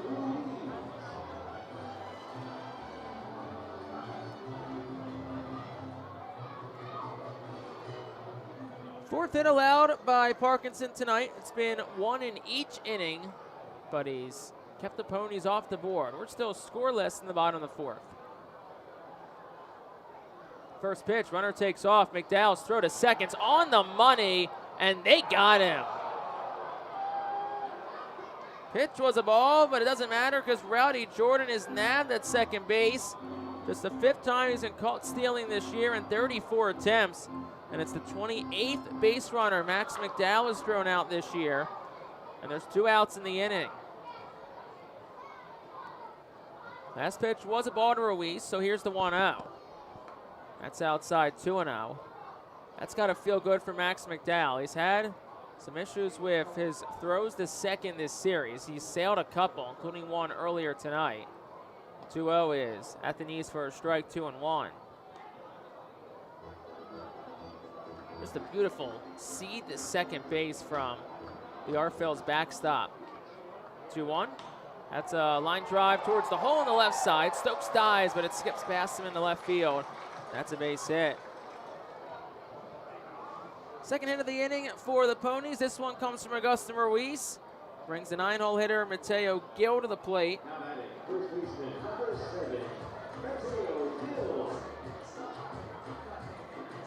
Gill is 1 for 1 on the night so far.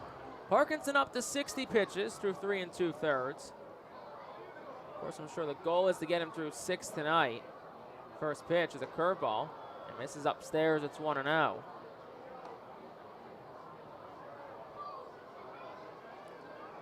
Fifth hit surrendered by David Parkinson tonight. There's been no further damage outside of that. 1-0. Curveball, swing and a miss, 1-1. Gill was 1 for 3, a strikeout a night ago. He's 1 for 1 with a single tonight. He bats with 2 outs here in the inning. And Parkinson deals home, swing and a miss, and another curveball. It's 1-2. Parkinson goes 77 on back-to-back pitches. See if he pulls the string for the 3rd straight. Looks like time is issued to Mateo Gill as Parkinson looks to navigate his way out of the 4th inning. The lefty stands tall over the mound, 6 feet 2 inches tall. Check the runner at first. The 1-2. Curveball. And that will miss just down beneath the knees. And it's 2 balls, 2 strikes. 2 outs, bottom 4. Still a scoreless ball game. Hamill's been solid. Parkinson looking to match him again. The 2-2. And that one will miss just up and in. 3 balls, 2 strikes now. 66 pitches now for David Parkinson.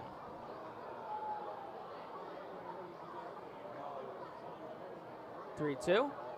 Swing and a miss. He struck him out. 7 strikeouts tonight for David Parkinson. No runs on 2 hits. 1 left for the Ponies. We'll go to the 5th. Still scoreless on the Our Phil's Radio Network. Join us as we celebrate Reading's Spanish and Latino culture during 12 Friday home games this season.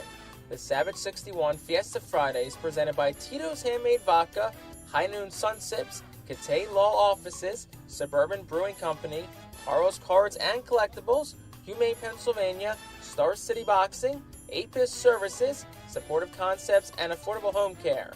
Fiesta Friday features special Los Luchadores de Reading uniforms, Hispanic and Latino food and music, and other culture elements throughout the ballpark. Get your tickets now by calling 610-370-BALL, online at ourphils.com or at the Customers Bank ticket office. To honor the 275th anniversary of Reading, the Our Phils will play as the Reading Keystones on all Thursdays and select Tuesdays in 2023. Tuesdays are brought to you by Coatesville VA Medical Center. Join us for 11 Keystone Throwback Thursdays, thanks to Burke's Career and Technology Center, H&F Heating and Cooling, and Rip It Baseball Town Charities batting cages. Come celebrate the 275th anniversary of Reading and enjoy some great baseball on Throwback Thursdays in 2023. Get your tickets now by calling 610-370-BALL, online at ourphils.com or at the Customers Bank ticket office.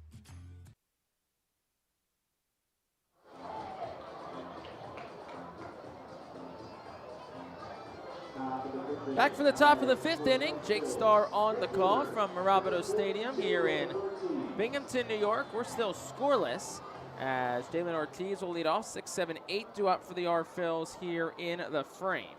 Another fast-moving game, in essence the byproduct of a scoreless ball game. Ortiz a big cut and a miss on the first pitch. Looked like Jalen had one thought in mind with that. That was to put that ball over the scoreboard and left. 0-1. This time we'll check his swing. They'll appeal to first, and Jae Young Kim says no swing on a pitch that was down.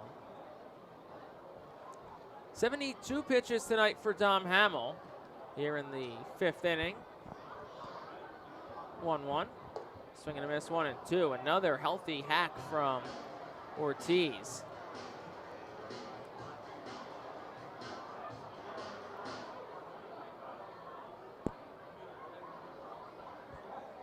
One-two from Hamill. Outside, 2 balls, 2 strikes. Ortiz, who's been in the Phillies organization for almost 10 years now. Signed as an international free agent out of the Dominican Republic in 2015.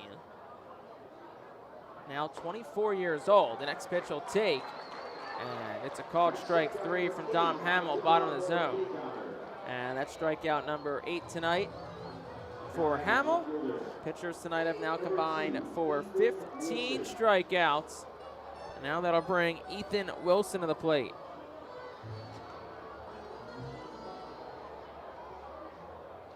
Wilson digs in from the left side. Hamill's first offering is a curveball that misses way out on his arm side. 1-0.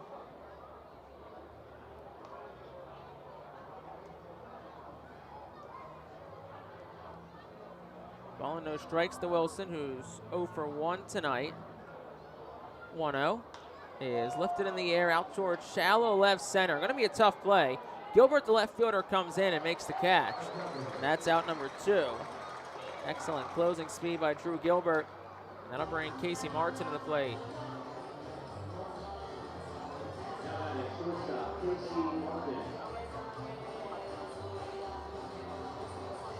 Martin will dig in from the right side. He's 0 for 1 tonight. He struck out looking his first time up. First pitch is down for a ball. It's 1-0. 6 straight retired by Ponies pitcher Dom Hamill. Another strong outing against Reading, his third this year, the 1-0. Martin will swing and miss. It's 1-1.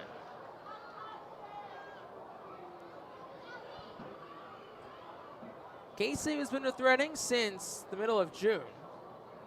1-1 is down for a ball, 2-1.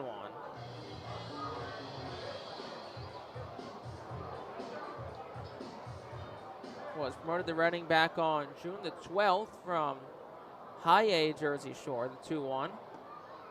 Just beneath the knees, 3 balls and a strike. Should Martin reach, the 9-hole hitter Max McDowell awaits on deck. He singled his last time up. The 3-1 is low and away, ball 4. That's the second walk issued from Dom Hamill. 4th base runner overall for the Fightin' Phils. 2 walks, 2 hits, and that brings one of those guys who's reached via hit, Max McDowell, to the plate. Get a mound visit here between catcher Kevin Parada and his pitcher Dom Hamill. We always say don't bring your glove to the plate with you, don't bring your bat to the field with you, and vice versa. But here's the situation: if you're Max McDowell and you just threw out a guy at second and you're feeling pretty good right now, see if you can bring some of that momentum that you had in the field to the plate with you. Throw it off that throw out at second. 2 outs, top of the 5th, still scoreless. Martin leads off first. First pitch, Max will take inside for a ball. It's 1-0. 88-mile-an-hour offering on the inside part.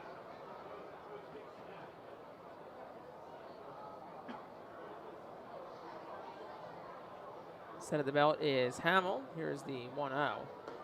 That's in. 2 balls, no strikes to McDowell.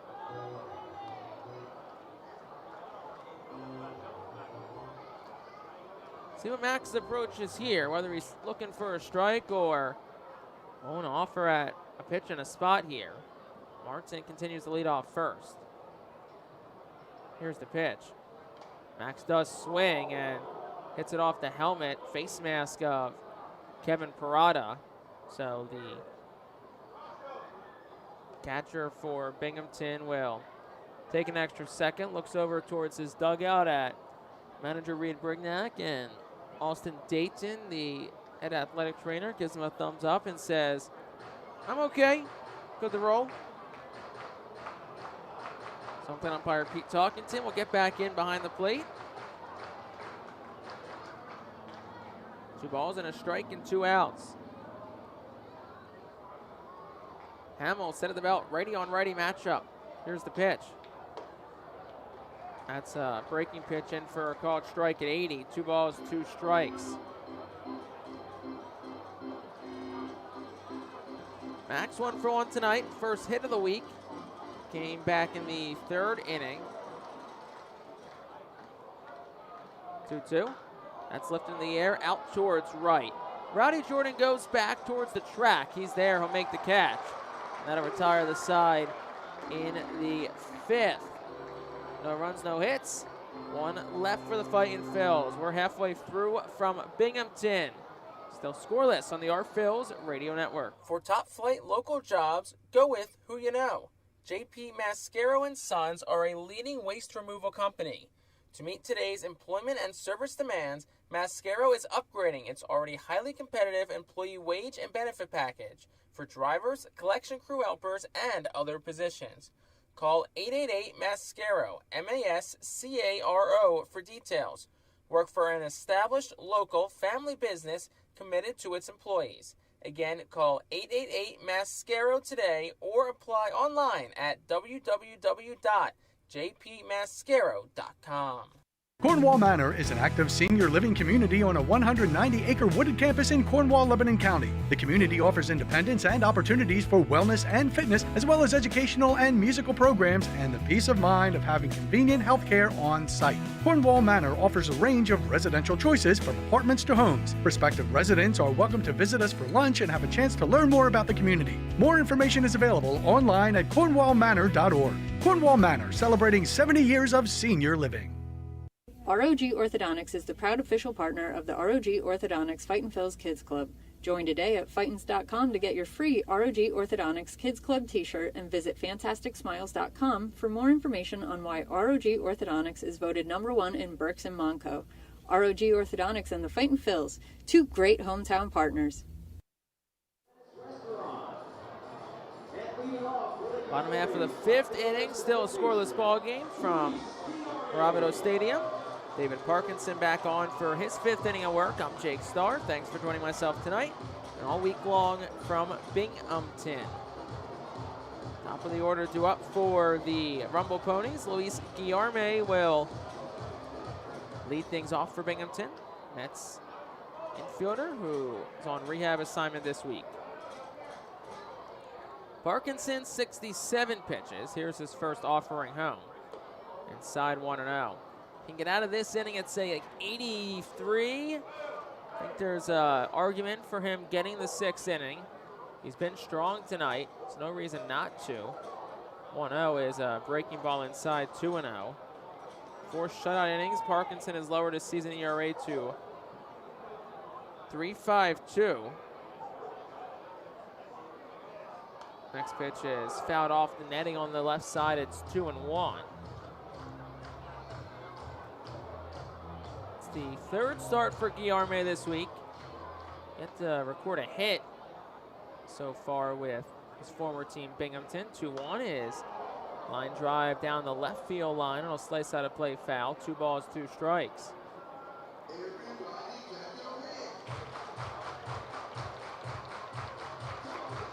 Was a 10th round selection by the Mets back in 2013 out of high school in Florida. 2-2.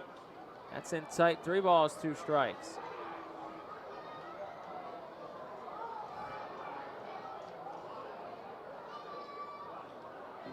And Luis Guillerme will ask for and be granted time by plate umpire Pete Chalkington, the crew chief. Now the 3-2. Curveball. And that one just misses. David Parkinson paused for a second. Thought that was over for a strike, but Chalkington says no. 3rd walk tonight for Parkinson. First since the 1st inning. And that'll bring Jet Williams to the plate. He's 2 for 2 with a pair of singles tonight. First pitch is skied in the air, foul. Behind home plate, it's 0-1. Pitch number 74 for David Parkinson tonight. Went just 75 last week, so should be pretty fresh. It's been a week between outings. The 0-1 is fouled, it's 0-2. Obviously not sure what the Phillies' plans are with Parkinson past Sunday. Definitely think he could be a candidate to get a bump up to AAA. Was up there for a little bit this year. Here's the 0-2. And that one misses for a ball. It's 1-2.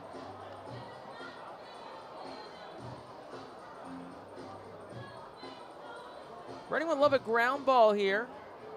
They've turned 96 this year, ranked 7th in the Eastern League. Here's the 1-2. And that is just up for a ball, 2-2. Like it may have been a borderline strike at the top of the zone, but Chalkington's had a pretty tight strike zone tonight. Now it's 2 balls, 2 strikes. The pitch. That's a curveball outside. 3 balls, 2 strikes.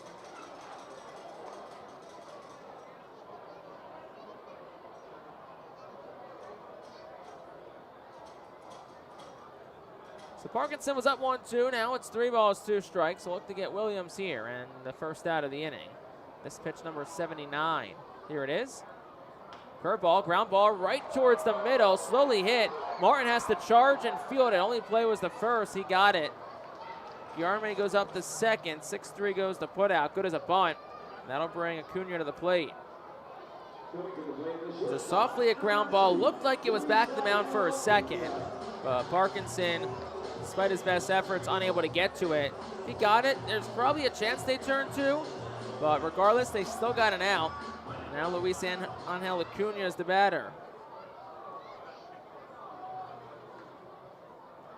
Parkinson will tow the third base side of the rubber. 1 out, bottom 5. Here's the pitch. Another breaking pitch outside for a ball. It's 1-0. 0-0 ball game. Bottom half of the 5th.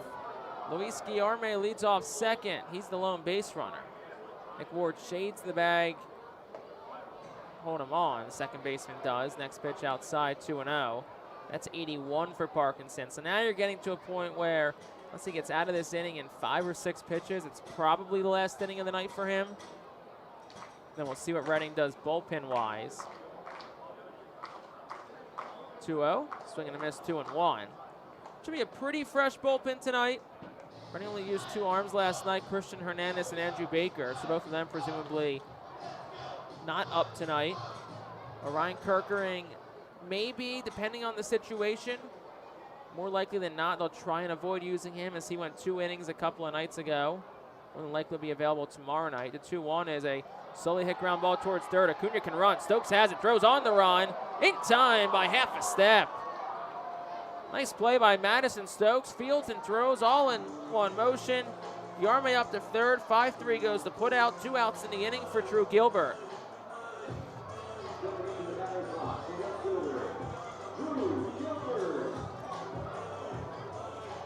So Guillerme leads off third. 2 outs in the 5th for Drew Gilbert.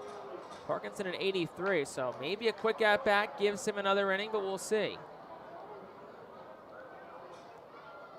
First pitch to Gilbert. That's a line drive down the right field line. It's down and a roll all the way to the corner. Bob on it right by Ortiz. Going to second is Gilbert. He's thinking about 3. The throw from the cutoff man is a bit high and wide. It's an RBI triple for Drew Gilbert, and the Rumble Ponies are up 1-0.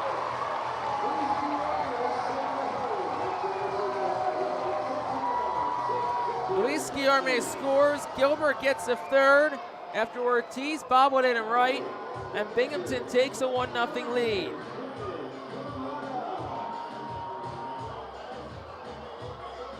Second triple of the year for Gilbert. Both have come with Binghamton. And now pitching coach Brad Bergeson will make his way out for a mound visit to David Parkinson.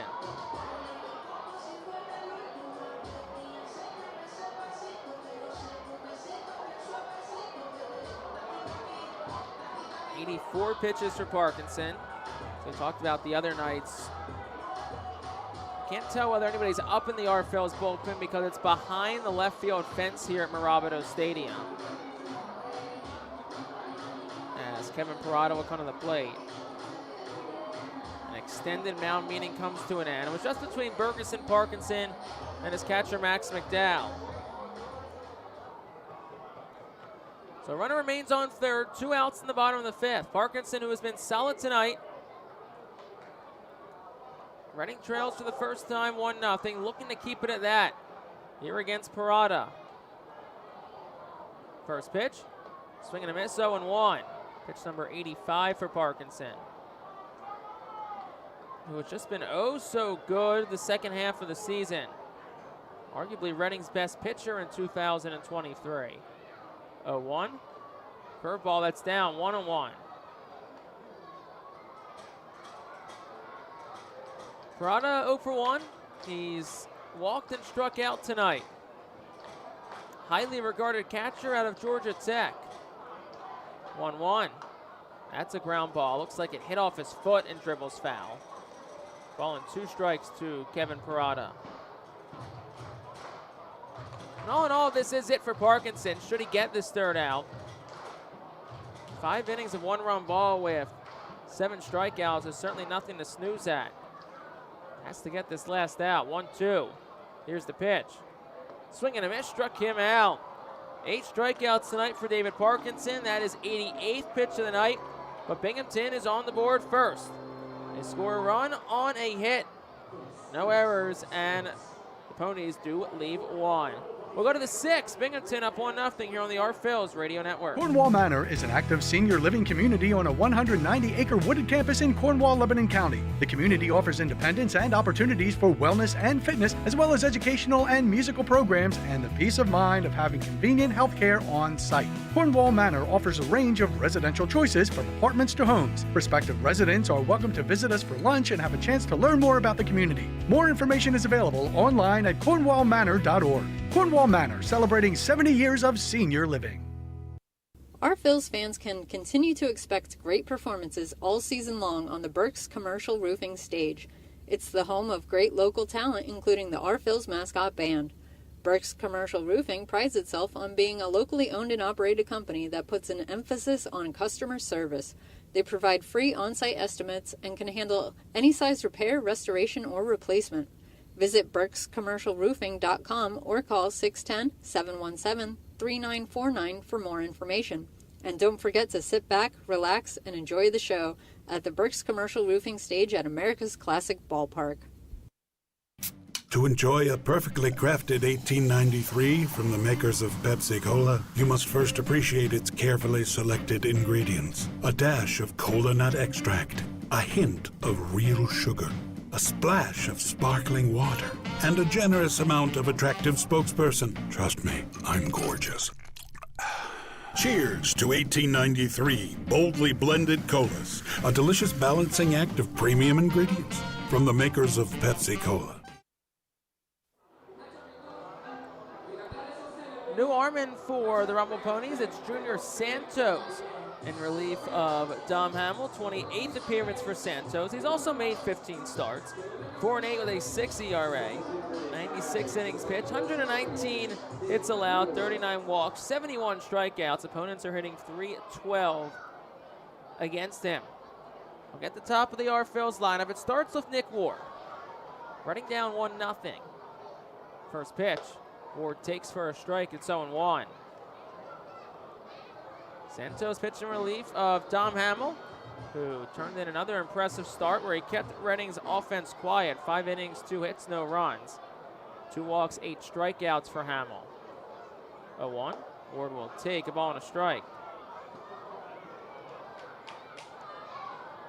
87 pitches, 54 for strikes from Hamill tonight. And of course, Binghamton, you're thinking big picture here. You want Hamill available next week in a playoff series. If he stays on a week rest, he'd be available for game 3.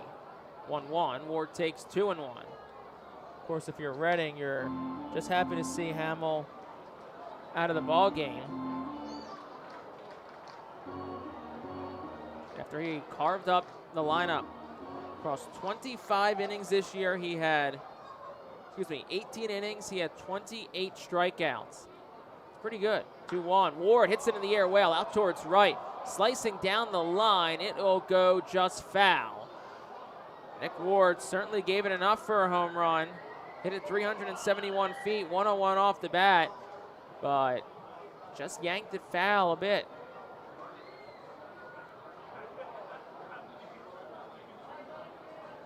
So 2 balls, 2 strikes, no outs to Nick Ward. See if he can certainly straighten that one out. He has not homered since August the 10th at New Hampshire. 2-2. That one swung on, hit back foul. Stays 2-2. But it looks like he's on it. Last 2 swings that look good from Ward. That last one straight back. The one before was, we said, home run distance, 370 feet. 2-2. Softly hit ground ball out in front of the mound. Over to get it to Santos. Underhand flip to first down the line. It's in time, and he beats Ward out by a couple of steps. Good hustle from Nick Ward, but Junior Santos, a nice play to get there. It looked like for a minute it was going to trickle down the no man's land, but just didn't get it far enough past Santos. And that'll bring Marcus Lee Sang to the plate. Lee Sang's 0 for 1 tonight. He's walked, he's struck out. First pitch from Santos. That'll be fouled straight back. It's 0-1.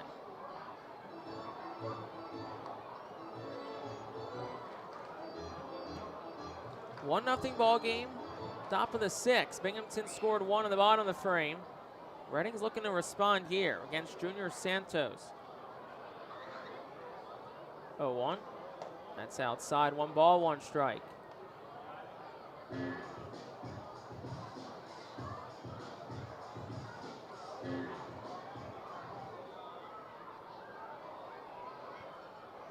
One. Way outside, 2-1. Santos has been prone to giving up hits and runs. Like we said, a 6 ERA. He's led 119 hits over 96 innings. And opponents are hitting .312 against him. 2-1. Swing and a miss, 2-2. Was a starter to begin the season. His first 15 outings of the year were as a starter. Was then transitioned to the bullpen on July the 16th. And since then, he has now made 13 consecutive relief appearances for Santos. 2-2. That's a hard hit ground ball towards second. Guillerme a couple of steps to his right. Gets it and throws the first in time. That's out number 2.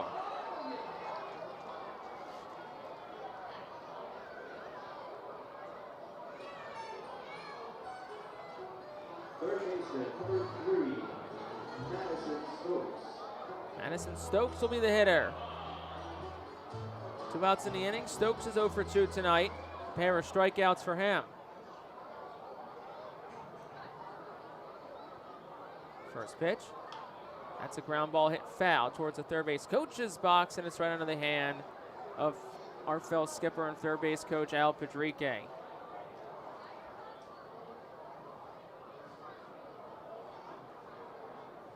Padrique doesn't have the glove on, but you know they always say, got to stay down on it, coach. Make a play. No balls, 1 strike, 2 outs to Madison Stokes. 0-1. That's up and away, a ball and a strike.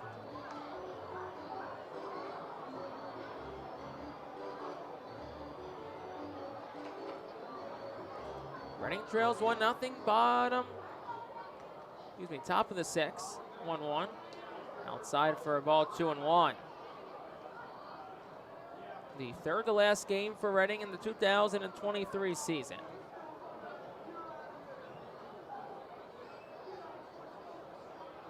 Two balls, 1 strike. Here's the pitch. That's fouled back, 2-2. Reading will begin next season on Friday, April the 5th on the road. Then they'll return home on April the 9th against Portland to begin the home slate. Inside for a ball of 3-2. So Portland, who Reading finished their home slate this year with, they'll begin their home schedule next year against the Sea Dogs.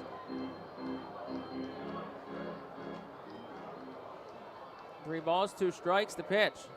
Stokes checked his swing. They'll appeal to first and say no swing.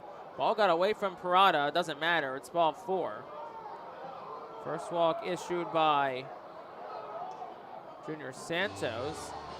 There's some grumbling here in the crowd. They thought he went. From here, it didn't look like it. That'll bring Baron Ratcliffe to the plate. He's 0 for 2 tonight.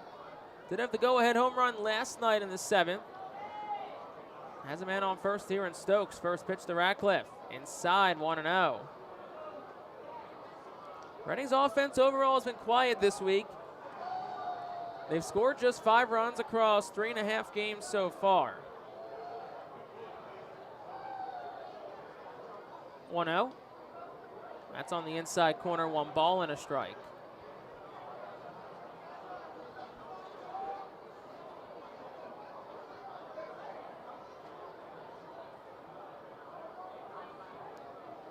Here's the pitch. Ratcliffe will foul it straight back off the netting behind home plate. And the count goes 1-2.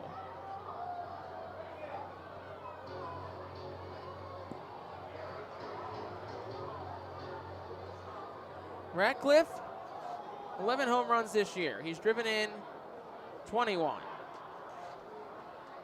Next pitch. That's in tight. 2 balls, 2 strikes. Ratcliffe, a 208 hitter with 2 outs. That's the situation here. 2 balls, 2 strikes, top of the 6th. Madison Stokes leads off first, the lone base runner. Mateo Gil holds him on. Rest of the infield plays back. 2-2. That's inside. 3 balls, 2 strikes, meaning Madison Stokes will be off and running on the pitch. Presumably that's what his first base coach, Ray Ricker, is telling him right now. Should Ratcliffe reach, Rickson Wingrove awaits on deck.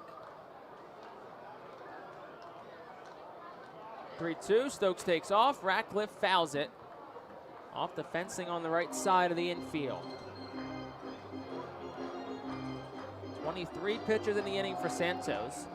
Reading has worked the pitchers tonight. They've had a bunch of full counts, a bunch of long at-bats. Like we said, not really much to show for it so far. 3 balls, 2 strikes, 2 outs.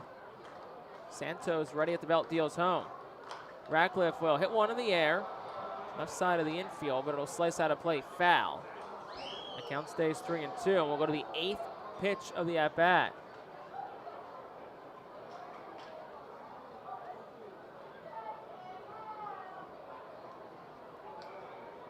Reading trails 1-0. They have just 2 hits tonight. Here in the top of the 6th. They'll throw over towards first. Stokes back. Trying to catch him sleeping at first. And for the 3rd time here, he'll be off and rolling on the up pitch again. Santos peers home. This next pitch will be number 25 of the inning. Payoff. Outside, ball 4. Back-to-back walks worked by Reading. 2 for Santos, and that brings Rickson Wingrove to the plate. And A.J. Sager, the pitching coach for Binghamton, will make his way out to the mound to talk things over with Junior Santos.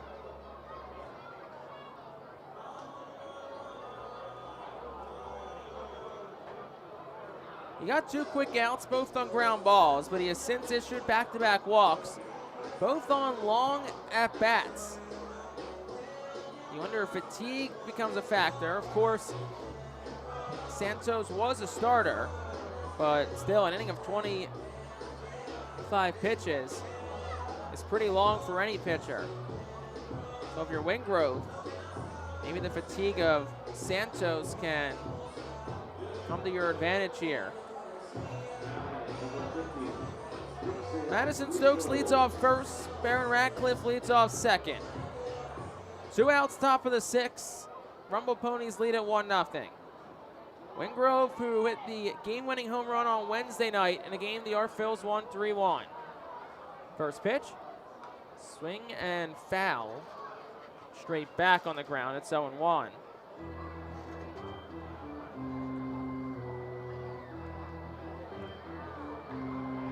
Wingrove's 0 for 2 tonight. He has struck out and he popped out to third his last time up, back in the 4th. Tying run on first, go-ahead run at second. Top of the 6th, 1-0. The 0-1, swung on, hit in the air. Left side of the infield, foul ground. Jackson's over and he'll run out of room. Goes out of play, foul. It's 0-2. Now Rickson Wingrove finds himself in an 0-2 hole. Wingrove, the Australian native, hitting .250 in a limited sample size with runners in scoring position. 167 when there were 2 outs in an inning. Has a home run, 3 RBI overall in Double-A. The 0-2. That's down low, 1-2.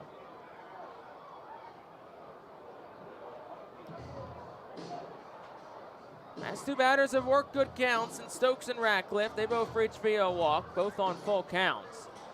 Santos up to 28 pitches. That's a ball and 2 strikes here to Baron Ratcliffe. Runners get their leads. Here's the pitch. Swinging a ground ball towards the right side. Gill has it. Long run for him, but it'll beat Wingrove to the bag, and that'll retire the side here in the 6th. No runs for Reading, no hits. They do leave 2. We've played 5.5. Our score, Binghamton 1, Reading nothing. The Reading Fightin' Phillies are proud to partner with Berks County Mental Health and Disabilities Program. Together, we are striking out the stigma in order to raise community awareness about mental illness and suicide prevention with 3 simple words. Are you okay? The help is to begin a conversation to show Berks County that we care. Suicide hurts and affects everyone, but help is here. We will work together to help raise awareness about suicide and identify what we can do as a community to prevent it. People in need of assistance and support should call Crisis Intervention at 610-379-2007. Spend some quality time with the family by taking them out to the ball game every Sunday home game at First Energy Stadium. Sundays are Berks Packing Sunday Family Fun Days, presented by Golden Oaks Golf Club, PA Army National Guard, Culligan Water, Aspen Home Improvements, and Rip It Baseball Town Charities batting cages. Get 4 tickets, 4 hot dogs, and 4 sodas for only $56 when purchased in advance. Join us for Berks Packing Sunday Family Fun Days at all Sunday home games all season long at First Energy Stadium. Looking for the place to have the ultimate family fun at the Fightin' Phil's game? Look no further than Capital Blue Cross Funland. Capital Blue Cross Funland features the most exciting games and entertainment at the ballpark, including speed pitch, mini golf, ring toss and peach basket toss, mascot autograph booth, a bounce house, and the incredible giant inflatable slide. Bring your family to all the fun at their next Our Phil's game at Capital Blue Cross Funland. We go to the bottom of the 6th, and it's the 2023 Fightin' Phil's debut for Eric Yeoman. Yeoman, who was traded to the Phillies back in January, began the year with Lehigh Valley, did make an appearance for the Phillies, placed on the 7-day IL back in June, then the 60-day IL in July. Most recently was on rehab with Clearwater, and then today was rehab came to an end and then was transferred to Reading from AAA Lehigh Valley. First pitch from Yeoman is over for a strike. Fastball at 92 miles per hour. It's 0-1. Yeoman, 6'3", 195. Hails from Las Vegas, Nevada. The 0-1. Outside for a ball, 1-1. In relief of David Parkinson, who was strong tonight again. 5 innings, 6 hits, and earned run. 3 walks, 8 strikeouts. 1-1. Swing and a miss, 1-2. So Parkinson will finish his 2023 Reading campaign with a 3.56 ERA. Currently a 9-5 record. Hopefully the Phils can make sure he doesn't factor into the decision tonight. Currently in line for the loss. The 1-2 bounces away from Jeremiah Jackson. It's 2-2.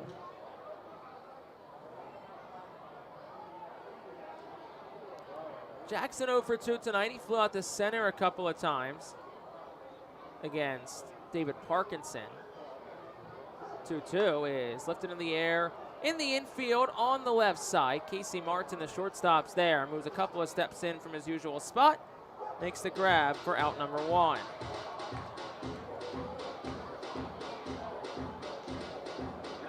So that brings Rowdy Jordan to the plate.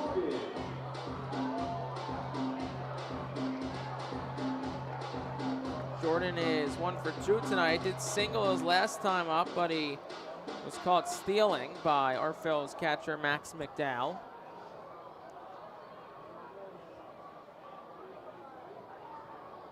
First pitch. Broken bat line drive towards second. Hung up for Nick Ward, who makes the grab. That's out number 2. Rowdy Jordan, after probably using the same bat that he won the game with last night, will now need a new piece of lumber. Just 60 miles per hour off the bat. And that brings Augustin Ruiz to the plate for the Rumble Ponies. 2 outs in the 6th, 1-0 Binghamton leads. First pitch to Ruiz from Yeoman. It's outside for a ball, 1-0. Yeoman began his professional career at the Cubs, was drafted in 2017 out of Cal Poly. He's a 27-year-old. Next pitch over for a strike, 1-1. A 4th round pick by the Cubs. from Las Vegas, played his high school baseball at Faith Lutheran. 1-1. That's inside 2-1. Split last year between AAA Iowa and the Cubs. Ended up making 25 appearances for the big clubs. Was solid, 2-1, a 4.67 ERA, all as a reliever. And over 28 games in AAA, he had a 2.79 ERA and a 3-3 record with Iowa. 2-1 is down for a ball, 3-1. So Yeoman definitely plenty of experience, and at this point just providing the Phils with much needed depth in their bullpen. A couple of guys on the development list, Andrew Schultz, Tommy McCollum, Keelan Kilgore joined them. 3-1 is swung on and fouled, 3-2. And Yeoman at 12 pitches, now one away from getting out of this inning.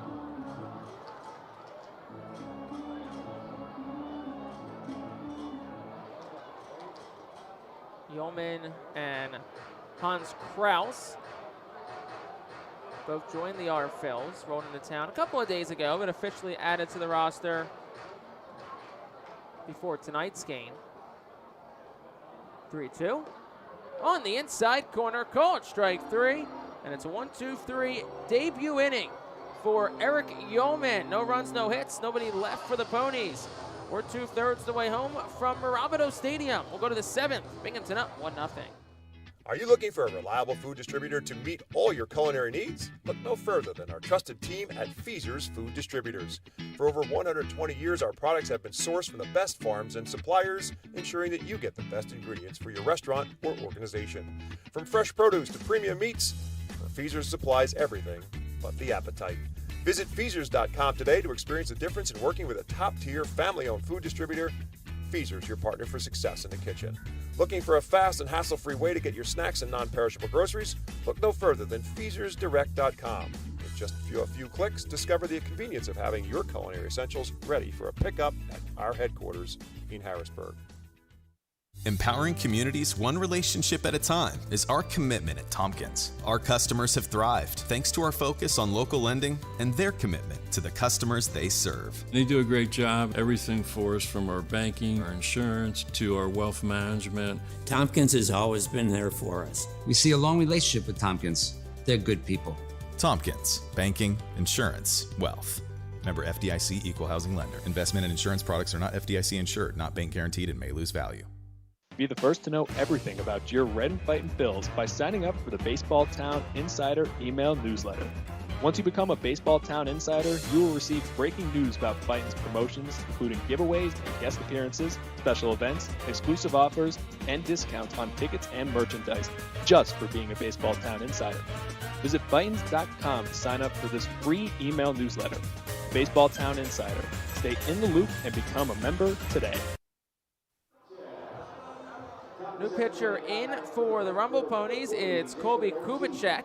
Was called up just prior to tonight's game from High A Brooklyn. And he will face Jalen Ortiz, 6, 7, 8 of the Phils lineup. First pitch is a softly hit ground ball towards third. Jackson has it, steps a couple of times, and fires across in time. 1 pitch, 1 out. Ortiz retired.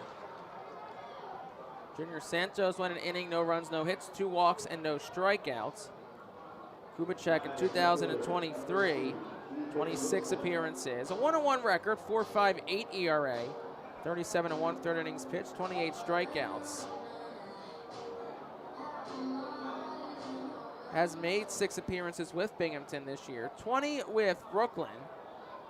As here's Ethan Wilson, first pitch, a strike, 0-1. Actually a 2.53 ERA.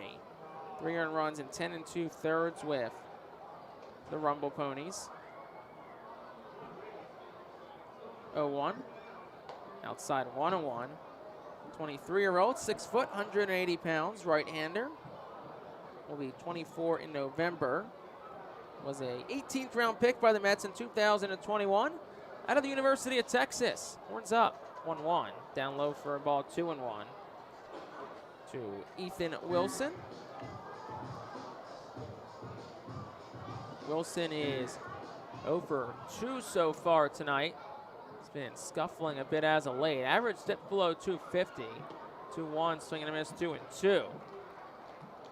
Looking to finish the year off on a high note, have a good weekend here. Up here with 1 out in the 7th. 2-2. That's a hot shot ground ball towards the middle. It's a base hit. And Ethan Wilson will take a big turnaround first stop there. And you know, that's got to feel really good for Ethan Wilson, who was 0 for 9 this week. Had 4 strikeouts last night in an 0 for 4 performance. And he's able to sneak a single through the middle. The ball was hit well, 94 on an upstairs fastball. That's a 1-out single for Casey Martin. Martin, 0 for 1 tonight, a walk and a strikeout. Walked his last time up, struck out back in the 3rd.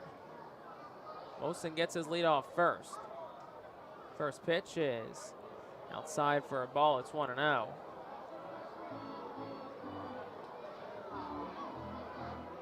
Casey, another bat that's been quiet lately. Has a huge hole in the right side of the infield for him. Should he be able to go that way? 1-0. That's a ground ball. Hits off the netting above the R-Phil's dugout and drops in.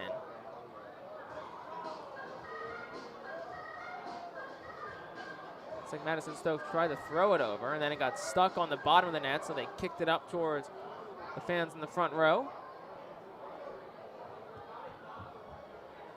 1-1. Martin hits one hard down the left field line, and it looks like everyone is okay.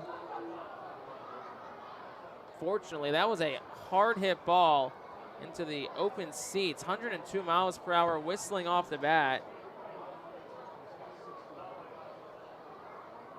Looks like everyone down that way is okay. Al Pedrique looking back at that area and a bit of concern. You can understand why. It's where the netting ends. 1-2. That one skips away from Parada. Rolls to the backstop. Wilson up to second.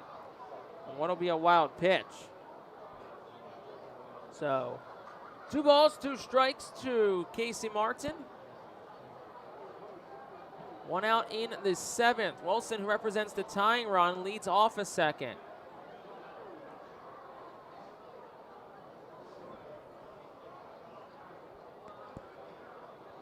I'll dig back in. Casey, a 151 hitter this year with runners in scoring position. 2-2. Swing and a miss, struck him out. First strikeout for Colby Kubicek. The 9th overall by Binghamton tonight. First time Redding's been retired since the 5th by a strikeout. And that'll bring Max McDowell to the plate with 2 gone.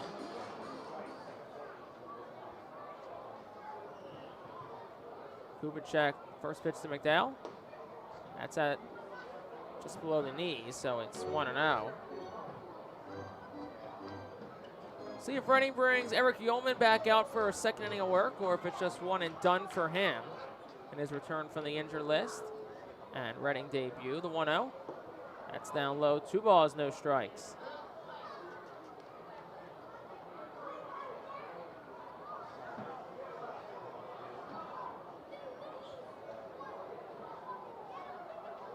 Two 2-0 to McDowell. Up in the count again for the second straight at bat. Here's the pitch.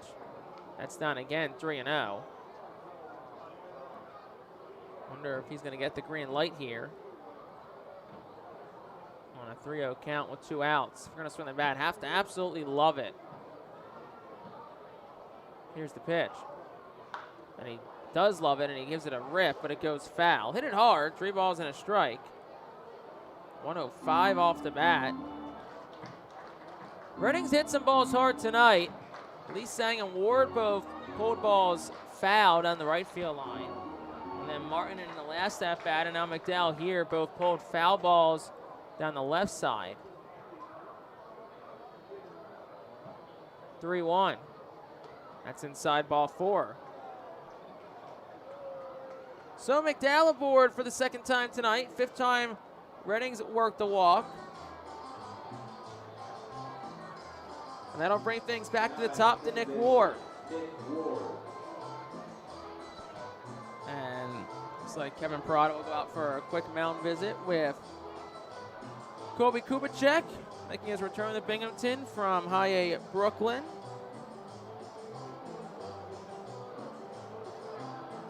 Was assigned to the Rumble Ponies back on September the 3rd. Spent 2 days with Binghamton before being sent back to Brooklyn. Pretty much yo-yoed back and forth between here and Coney Island this year. Brooklyn team that narrowly missed out on the South Atlantic League playoffs to the Jersey Shore Blue Claws. Now here is a former Blue Claw, Nick Ward at the plate. First pitch. That's down 1-0. Speaking of which, Jersey Shore down 3-2 to Hudson Valley. Bottom of the 8th, still have one more chance. And Clearwater, 2-1 victors tonight. So they've advanced to the Florida State League Championship round. 1-0. Ward takes 2-0. Way ahead in the count now. Some issues with control from Colby Kubicek here. See if Reading can take advantage. 2 on, 2 outs, top of the 7th. Reading trails 1-0. The pitch. That's a fastball. Had some late movement to it. 91 on the inner half. 2 balls and a strike to Nick Ward. Probably not a pitch he could have really done much with. Looked like a 2-seam from Kubicek. 2-1. Ward under it. Fly ball, foul territory. Left side. Jackson is there, but it'll go just out of play, foul. 2 balls, 2 strikes. And then right on top of the Phillies dugout, it was a 90-mile-per-hour fastball at the bottom of the zone. So now it's 2 balls, 2 strikes, 2 outs to Nick Ward. Ethan Wilson on second, Max McDowell on first. Top of the 7th, Reading trails Binghamton 1-0. Nick Ward, the hometown kid, grew up a Phillies fan. Just 2 steps away from playing for his hometown team. The 2-2. Outside, full count, it's 3-2. The runners will be off, as Kevin Prada reminds his fielders that. Ward said he never came to an Phillies game until he got caught up this year. Now he's up in a big spot for the Fightins. 3-2. Kubicek's ready. Here's the pitch. Way inside, ball 4. Nick Ward narrowly missed getting hit. No harm in getting out of the way of that one. Fastball at 92. So it's the 2nd straight walk issued by Colby Kubicek. 2 outs in the inning. 2nd walk by Kubicek. That'll bring Marcus Lee Sang to the plate. Bases are loaded. 2 outs. Lefty batter, righty pitcher. Here's the pitch. Upstairs, ball 1, 1-0. For Lee Sang, the mindset here has got to be either take till I get a strike, or it's got to be an absolutely perfect pitch. If I'm going to take the bat off my shoulder.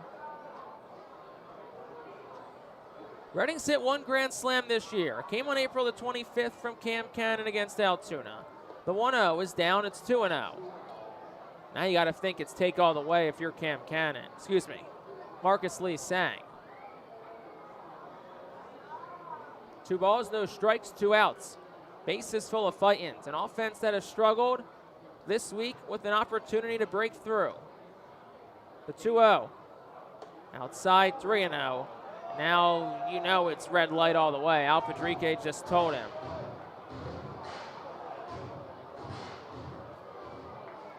Two straight walks for Kubicek, and it's 3 balls, no strikes to Marcus Lee Sang. The 3-0. That's up, ball 4. This game is tied. Ethan Wilson comes around the score. All the other runners advance. The 3rd straight walk for Colby Kubicek, and that'll prompt the mound visit here from A.J. Sager, and that'll bring Madison Stokes to the plate.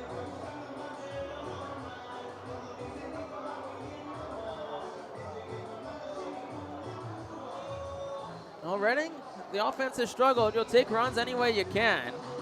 Ethan Wilson has something to say to his good buddy Madison Stokes, and as well to Barron Radcliffe on what he's seeing here from Kubicek. On the release and the movement, as you can tell by the motions that Ethan Wilson's doing. And it's a very long mound visit here. It's a tie ball game at 1. Madison Stokes the batter for the Fightin' Phils. 2 outs, top of the 7th. Bases are loaded. After Marcus Lee Sang just reached via a walk to tie this game up at 1. Gotta still think Stokes taking all the way here until he gets a strike. Here's the first pitch. Big swing and a miss. He was thinking, gonna give us the lead with one swing of the bat. But it's a big cut and a miss on a fastball that was low in the zone. It was a strike. No balls and a strike to Madison Stokes. The pitch. That's down 1-1. Excellent job by Parada to block it and keep a run off the board.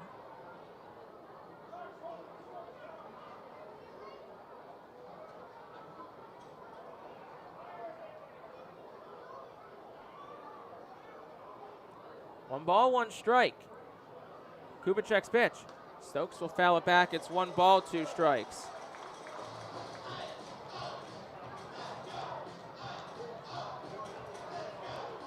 One ball game here in the top half of the 7th. Bases are loaded. 1 ball, 2 strikes to Madison Stokes. A .270 hitter with runners in scoring position. Here's the pitch. That's upstairs, 2-2. This pitch number 30 of the inning from Colby Kubicek. Madison Stokes looking to give Reading the lead. 2-2. Kubicek set of the belt. Here's the pitch. Inside, ball 3. Counts full. Almost hit Madison Stokes.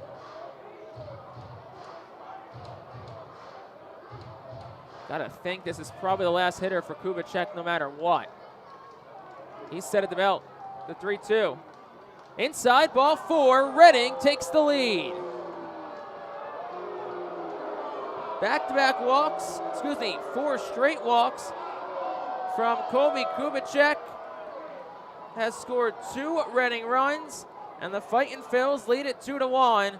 And here comes Reed Brignac, and that'll be the end of the night for Colby Kubicek. Fightins have turned this game around. They lead 2-1. Bases are still loaded. You know they want a lot more. And we'll have it for you after this on the Our Phils Radio Network. Nursing home neglect is a serious problem. If you or a loved one has suffered from bed sores obtained in a nursing home or a fall down in a nursing home resulting in a fracture, our friends at Swartz Culleton can help. Call the attorneys at Swartz Culleton for a free consultation. Their phone number is 1-800-JUSTICE. That's 1-800-587-8423. Once again, call 1-800-JUSTICE today. Swartz Culleton is a proud sponsor of the Reading Fightin' Phils. International Fireworks is the official fireworks provider of the Our Phils. International Fireworks shoots every fireworks show throughout the season, including 8 Mega Blast fireworks shows. International Fireworks also provides the pregame fireworks after the national anthem at each game. International Fireworks has a nearby retail store in Douglasville, Pennsylvania, where you can purchase all of your fireworks. Visit fireworksareus.com for more information about the International Fireworks retail store in Douglasville. Thanks again to International Fireworks, the official fireworks provider of the Our Phils. There's a weekend in July where the baseball world revolves around a village in upstate New York. Baseball Hall of Fame induction weekend in Cooperstown is an unforgettable experience filled with family-friendly activities and priceless moments. Make your plans today for July 21st through the 24th for the induction of Fred McGriff and Scott Rowland as the class of 2023. Visit baseballhall.org today for the entire schedule. See you in Cooperstown, where the journey becomes legend. Woken Ramos is the new pitcher for the Rumble Ponies after Madison Stokes worked a bases-loaded walk to give Reading a 2-1 lead. And Baron Ratcliffe is the batter against Woken Ramos. 2-1 Reading, bases remain loaded. First pitch to Ratcliffe. Outside for a ball. They'll appeal and they'll say no swing. Kubicek went 2/3 an inning, 1 hit, currently on the hook for 2 runs. He walked 4 and struck out 1. 1-0 to Ratcliffe. At the knees for a strike, it's 1-1. Barron is at 11 home runs this year. He's driven in 21. Deep breath from Ramos. Here's the pitch. That's down 2-1. Remember, there's nowhere to put Baron Ratcliffe. Ramos, his 12th appearance, 2-0, a 1.69 ERA. 16 innings pitched, 10 hits, 12 walks, 21 strikeouts. Opponents 182 against him. Bases loaded. The pitch. Outside, 3-1. 4 straight walks issued by Binghamton. Ramos in danger of making it 5 and putting Reading up 3-1.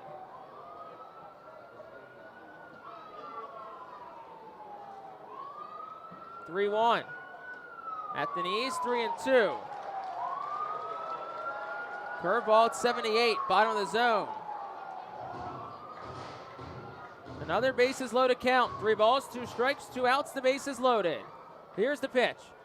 Ratcliffe swings and misses at what was probably ball 4.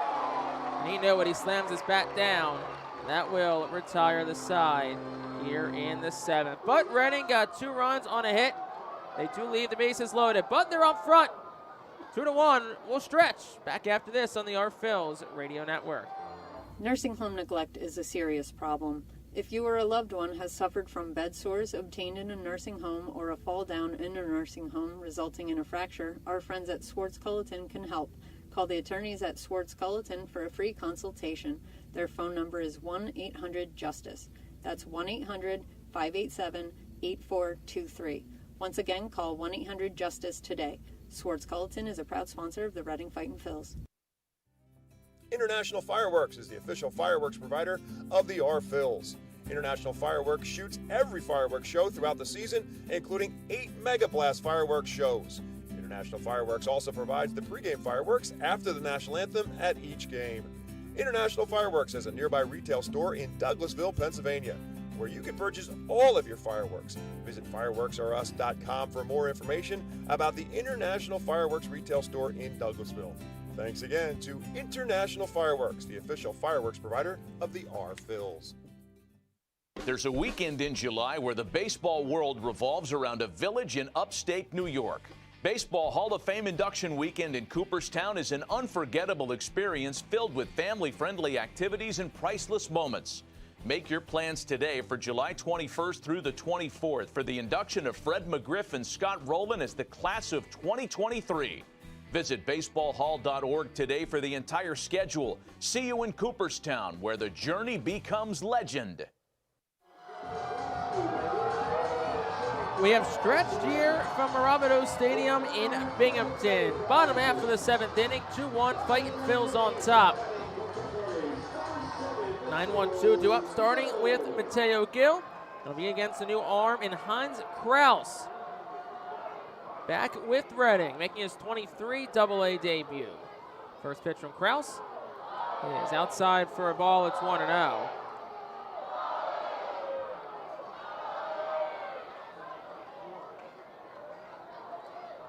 Kraus, who spent time in 2021 with Reading, the 1-0, is down for a ball, 2-0. 6'4", 180-pound righty out of Dana Point, California. Was reinstated from the injured list today and then transferred from AAA to AA. The next pitch is a softly hit ground ball towards third. Stokes will watch it go foul. 2 balls and a strike. A final in Hudson Valley. 3-2, the final score. So the Blue Claws season comes to an end. Next pitch is hit well out towards left. So the in was Wilson. Then he goes back, makes the catch. That's out number 1. So the Blue Claws, an excellent season for them, comes to an end. Hudson Valley will face Greenville in the South Atlantic League Championship in High A. And Clearwater advances to the Single A Florida State League Championship game. Now here's the top of the order in Luis Guillerme. First pitch from Kraus, and that's over for a strike 0-1.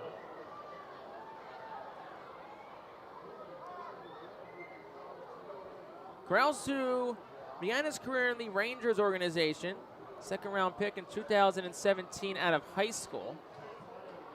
0-1. That's down 1-1. 24 years old. Actually turned 25 today. His birthday, September the 15th. So happy birthday, Hans Kraus.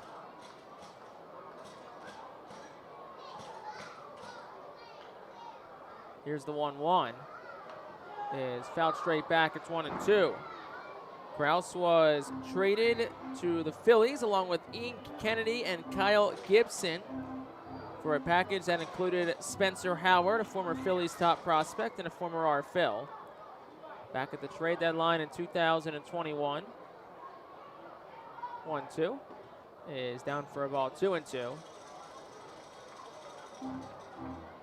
Began with Reading, then was transferred to Lehigh Valley on September the 9th, where he spent a couple of weeks. 2 balls, 2 strikes. Here's the pitch. That's inside 3-2. Did make a start for the Phillies in their final home game of the 21 season after having his contract selected by them on September the 26th. Started on Fan Appreciation Day. Gave a home run to Colt Tucker, the first pitch he threw in the big leagues. 3-2 is down ball 4.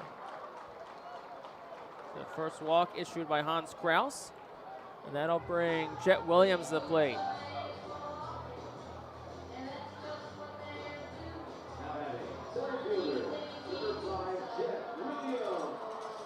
Two 2-1 Fightin Phil's lead. They still need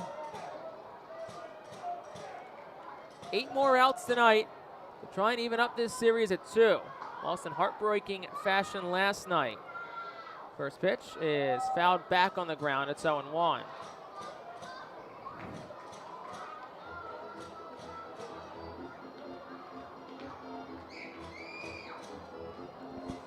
Jet Williams is 2 for 3 tonight, a pair of singles, grounded out to short his last time up.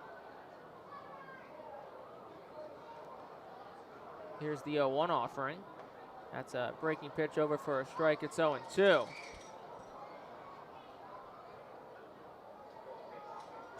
Kraus wears number 38, which was formerly worn by Tyler Phillips, who's now in AAA. 0-2, swing and a miss. Struck him out. Ball popped out of McDowell's mitt. It doesn't matter since first is occupied. 2 outs for Acuna, but he wears 38, and the irony in all that is he came to the Phillies organization the same summer as Tyler Phillips, also from the Rangers organization. So 2 of them, their paths have crossed before. And it's ironic they both wear the same number 38 for Reading. First pitch to Acuna, big swing and a miss. It's 0-1. So Eric Yeoman made his Reading debut in the 6th pitch to scoreless frame. Now Hans Kraus is looking to do the same. Here's the 0-1. Swing and a miss by Acuna, 0-2. Out in front of a slider again. So we'll see if Kraus goes back to that. It's hard to miss Kraus. He's 6'4", slender, 180 pounds. Dark brown hair pours out of his cap along with facial hair. 0-2 is down 1-2.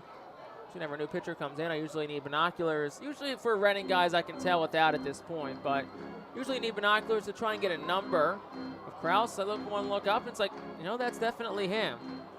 Incredibly nice individual. He was on the trip to Cooperstown earlier today.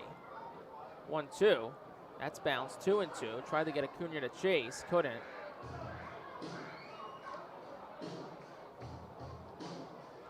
We learned at Cooperstown today that they have a record on file for every person who's ever played Major League Baseball history. So our skipper, Al Padrique, was looking through his file today. And Kraus and Yeoman both have Major League service time. Here's the 2-2. Swing and a miss, struck him out. But unfortunately, the database is backlogged. They're only about in 2019. So it will be a little bit until they get their files in Cooperstown. But it's a scoreless 7th inning for Hans Kraus. No runs, no hits, no errors, 1 left. We'll go to the 8th. Running up 2-1. Nursing home neglect is a serious problem. If you or a loved one has suffered from bed sores obtained in a nursing home or a fall down in a nursing home resulting in a fracture, our friends at Swartz-Culleton can help. Call the attorneys at Swartz-Culleton for a free consultation. Their phone number is 1-800-JUSTICE. That's 1-800-587-8423. Once again, call 1-800-JUSTICE today. Swartz-Culleton is a proud sponsor of the Reading Fightin' Phils. Celebrate the history of our national pastime at the National Baseball Hall of Fame and Museum in Cooperstown. See priceless treasures that'll bring your baseball memories to life. Connect with events that have shaped and changed the game and our country. Our stories to tell, your memories to share. Plan your visit today at baseballhall.org.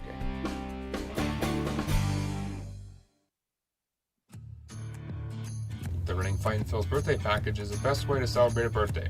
Whether you're a youngster or an adult, there's no better birthday than a Fightin' Phil's birthday. The Fightin' Fan birthday package is customizable for fans of any age and starts at just $130. Base packages include 10 general admission tickets to a Fightin's home game, an autographed baseball, and a VIP reserved parking spot. Fans can also add a wide variety of experiences and options to make sure your favorite Fightin' fan's birthday is a grand slam.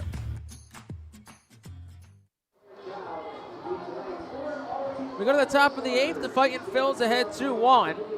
Thanks in large part to 4 consecutive walks issued last inning by Colby Kubicek, who went 2/3 of an inning, gave up a hit, 2 runs, both earned. 4 walks, 1 strikeout. 8 R Phils came to the plate, and the only one who didn't, Rickson Wingrove, leads off and swings through the first offering. It's 0-1. Past 9:20 here on the East Coast. It's a chilly fall evening. The 0-1. Wingrove takes 0-2 from Wilkin Ramos, who retired the only batter he faced in Baron Ratcliffe last inning.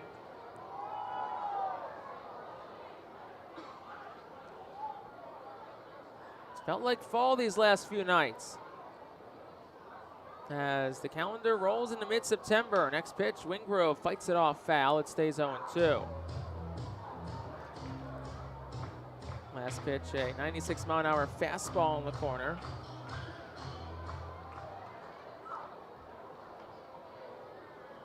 Oh, 2. Wingrove takes 1-2.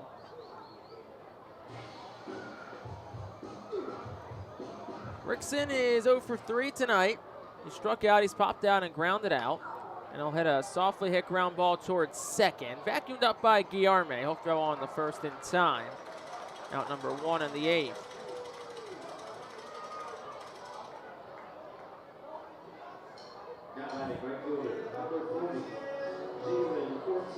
That'll bring Jalen Ortiz to the plate. For just joining us, 2-1. Reading has the lead thanks to 2 runs in the 7th. All came via the walk. Binghamton got 1 run back in the 5th on a triple from Gilbert. First pitch to Ortiz is outside for a ball. It's 1-0. Jalen's 0 for 3 tonight, a couple of strikeouts. Rocket 1 foul off the netting on the right side. It's 1-1. Game 4 of a 6-game set. Ponies the 2-1 edge so far this week. Reading 6 outs away from evening it up. Fightin' Phils, who fell in heartbreaking fashion last night, 2-1. Here's the 1-1. Ortiz, a big swing and a miss, 1-2. Binghamton, the 12-3 edge in the season series. They took 5 of 6 from Reading, both in mid-June and late July. 1-2. That's in sight. 2 balls, 2 strikes.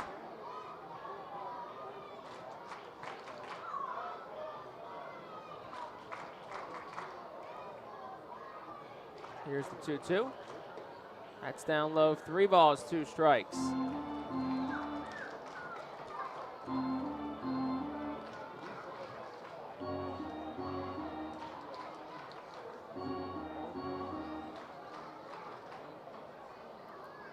One out of the inning, top of the 8th. Reading a 2-1 lead. Bases are clear.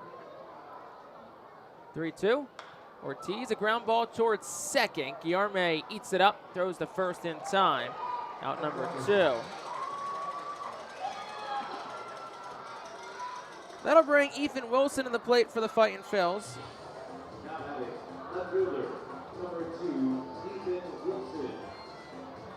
Wilson 1 for 3 tonight, had a 1-out single that really got the rally going last inning, in which that saw Reading score 2 runs, bring 8 to the plate. First pitch to Wilson. Upstairs, it's 1-0. 3 hits tonight for Reading. Should they not get any more, that'll match a season low. Foul tip by Wilson, 1-1. It will be the 8th time that they've done it. Last time happened on last week against Portland. The offense has definitely slowed down since the first half of the year.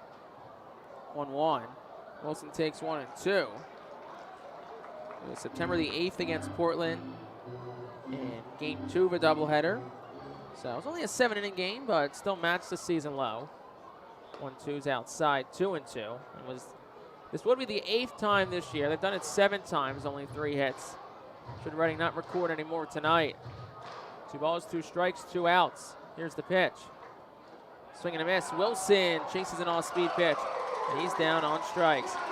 Second strikeout for Ramos. Reading down in order in the 8th. To the bottom of the frame we go. Reading 2, Binghamton 1. Baseball fans, introducing Bally Live, the only app where minor league baseball fans can score major rewards. When you stream your favorite teams live, you'll score rewards. When you chat with friends during a watch party, you'll score rewards. And when you test your skills at trivia, you'll score rewards. Being a fan of minor leagues has never been so rewarding. So what are you waiting for? Download Bally Live for free from the app or Play Store and start scoring rewards today. Berks Immunization Coalition works to provide leadership and education in promoting age-appropriate immunization across the lifespan for all residents of Berks County. This is a coalition comprised of local physicians, nurse practitioners, school nurses, immunization coordinators, immunization advocates, and pharmaceutical representatives working to encourage continuity of immunization through medical resources. They focus on educating both the community and the providers. For more information, please visit www.immunizeba.org and click Local Coalitions. Baseball Town Charities is a nonprofit 501c3 charitable organization founded to keep baseball alive in Reading. Youngsters can benefit from the many life lessons the game can offer. Baseball Town Charities currently supports kids and adults with mental and physical disabilities through the Baseball Dream League. Baseball Town Charities also supports inner-city baseball development through the Rip It for Life program, which provides growth both on and off the baseball field. For more information, please visit baseballtown.org. Bottom of the 8th inning, Reading 6 outs needed to capture their second win of the week and even the series up. And the next man out of the bullpen who will get it turned over to on a night of all guys with big league service time pitching in relief. McKinley Moore making his 6th start with Reading, a 2.08 ERA, 7 strikeouts, 5 walks across 4 1/3 innings pitched. 4-5-6 for Binghamton. Starts with Drew Gilbert. The first pitch just swung on and missed. It's 0-1. Gilbert looked like he was hunting fastball all the way, and he swings over an 88-mile-per-hour off-speed pitch.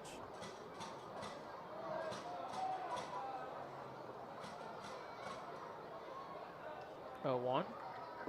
Swing and a miss. 0-2.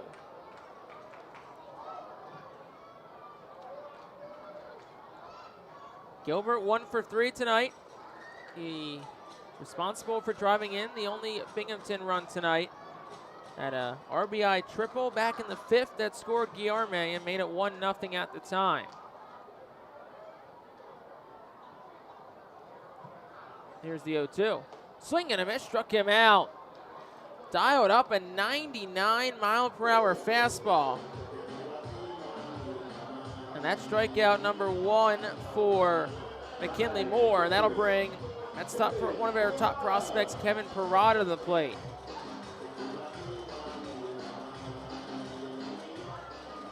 Now their final tonight. Iron Pigs take down Rochester for their 3rd straight win. Parada 0 for 2, 2 strikeouts and a walk tonight. First pitch, a strike on the outside corner, 0-1. So if Moore gets the 8th, we'll see who gets the 9th. Maybe it's Orion Kirkering. Did throw 2 innings 2 nights ago. 0-1. The foul ball that a piece of the mask of Max McDowell appeared.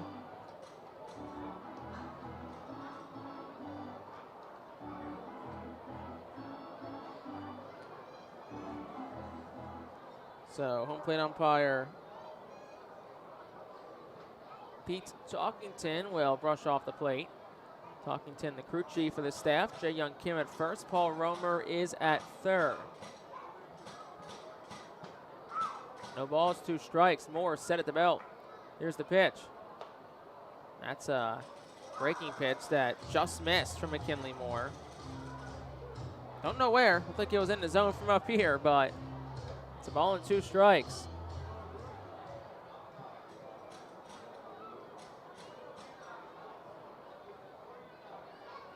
One, 2. Swing and a miss. He struck him out on an off-speed pitch. Ball did hit the dirt, so McDowell throws the Wingrove at first to finish the play. 2 straight strikeouts to start the outing for McKinley Moore. That'll bring Jeremiah Jackson to the plate.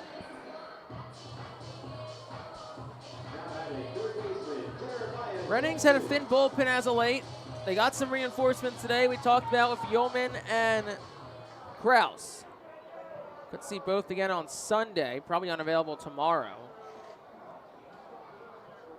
First pitch to Jackson is swung on and fouled. It's 0-1.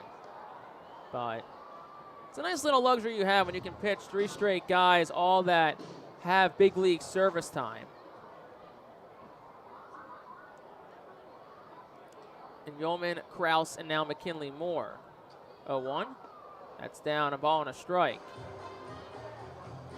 McKinley, who began the year in Lehigh Valley on the Phillies 40-man roster, was called up on April the 4th and made his debut on April the 10th. Ended up making 3 appearances for the Phillies before being sent back down. 1-1, swing and a miss 1-2. Fastball at 99. Blew it right by Jeremiah Jackson. And now Moore 1 strike away from a 1-2-3-8. Redding up 2-1. 2 outs in the 8th. Bases are clear. Jackson will ask for and be granted time. Moore's been on and off the injury list this year. Phillies acquired him before the 22 season in exchange for former first-round pick Adam Hazley. 1-2. Swing and a miss. He struck him out. 98 with a fastball from McKinley Moore, and he strikes out the side in the 8th. Redding pitching 5 straight strikeouts. No runs, no hits, no errors, and nobody left on base. We'll go to the 9th. Redding up 2-1, looking for some insurance runs on the Our Phil's Radio Network. White Star Tours and Travel Centers offers the Our Phil's fan road trip again this season. It's your chance to hit the road with other Our Phil's fans, see an Our Phil's road game, meet with an Our Phil's player, and also see an Iron Pigs and Phillies road game. The White Star Our Phil's road trip visits Altoona, Toledo, and Cleveland from Thursday, July 20th until Sunday, July 23rd. See the Our Phil's in Altoona Thursday, meet with an Our Phil's player or coach, then head to Toledo Friday and Cleveland Saturday to see many former Fightins in action. The trip heads back to Redding on Sunday. Visit the customer service booth for more info on the White Star Our Phil's fan road trip to Altoona, Toledo, and Cleveland. Space is very limited, so sign up today. You can add a delicious, all-you-can-eat buffet to any Redding Fightin' Phil's game ticket for only $21. This selection includes barbecue chicken sandwiches, cheeseburgers, hamburgers, hot dogs, corn, pasta salad, baked beans, potato salad, chips, cookies, and so much more.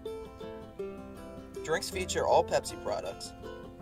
Call the Fightins at 610-370-BALL. Order online at ourphillies.com or visit the Customers Bank ticket office at First Energy Stadium. We go to the 9th. Our score, Redding 2, Binghamton 1. I'm Jake Starr on the call here on the Redding Fightin' Phil's Radio Network. Woken Ramos remains out for his 2nd full inning of work. He's gone an inning and a third so far in relief of Colby Kubicek, who went 2/3 an inning, 1 hit, 2 runs, both earned, 4 walks, and a strikeout. Casey Martin leads off, 8-9-1 due up for the Fightins. First pitch is over for a strike, 0-1. We'll see who gets the 9th for Reading. Maybe they'll give McKinley Moore another inning. Maybe they'll give Orion Kirkering the 9th. Next pitch is down for a ball, 1-1.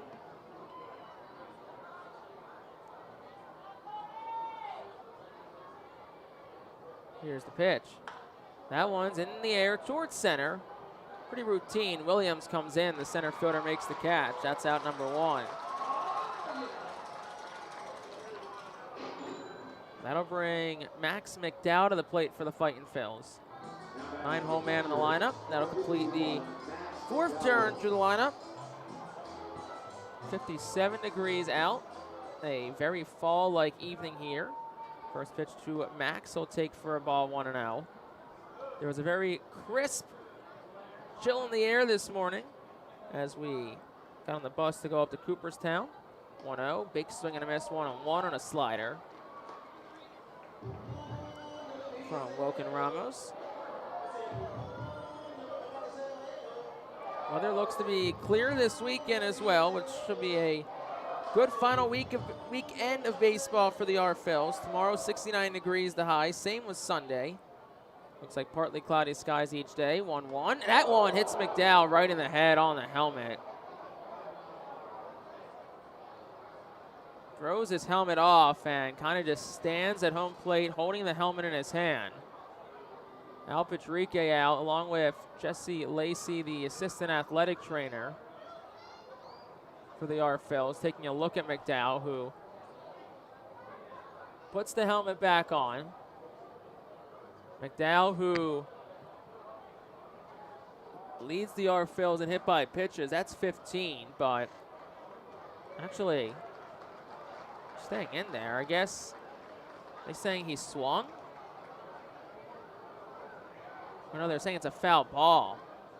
I guess they're saying it got the knob of the bat, so did not make contact with McDowell, and he'll foul that one. It stays 1-2. So it may have just been the pure shock of a ball that in on the head. So 1 ball, 2 strikes, 1 out. Max was hit in the head back in Portland in late June. That's down 2-2. Missed a little over a week after that on the injured list.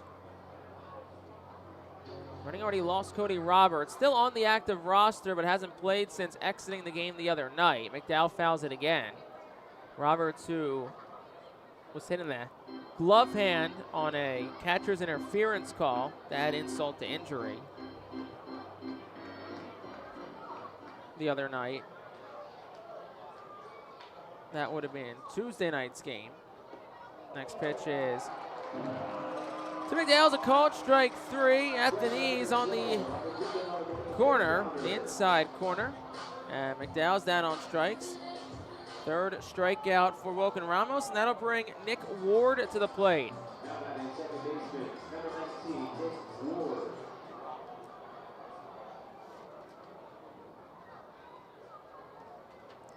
Ward is 1 for 3 tonight. It's been aboard twice. The first pitch down for a ball. It's 1-0. Ward, who's grounded out to the pitcher a couple of times. He singled in the 3rd. Had a walk in the 7th amongst the 4 straight walks for Reading. Ward fouls it straight back. It's 1-1.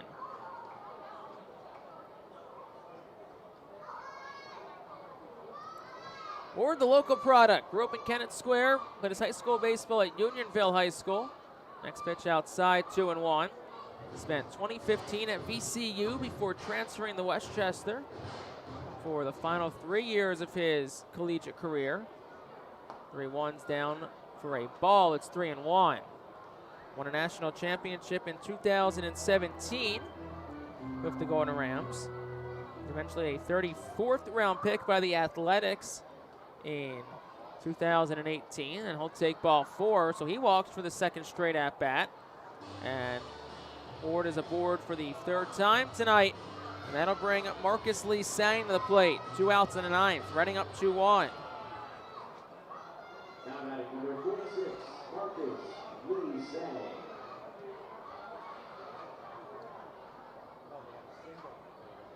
Lee Sang tied the game up with an RBI walk. Here's the pitch, and it's down for a ball, 1-0. Lee Sang walked in the tying run. Stokes is on deck, walked in the go-ahead run. Back in the 7th inning, that saw 8 Fightins come to the plate. 1-0. That's in tight, 2-0.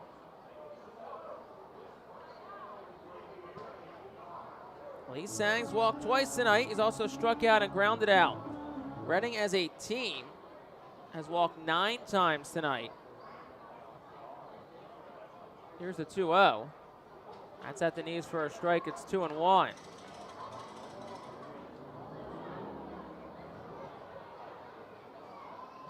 Once again, we'll see who gets the 9th for Reading, whether it's McKinley Moore or another arm out of the bullpen. 2-1. And that one's rocketed foul into the Binghamton dugout. Appears everyone's okay as it hit off the netting behind the dugout. It's 2 balls, 2 strikes.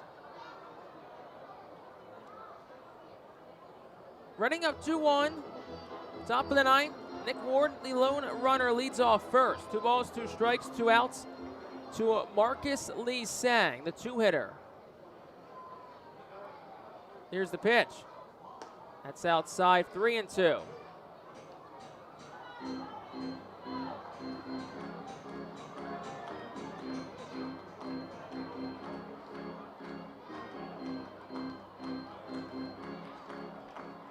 Full count. Ward will be off on the pitch. Here's the pitch.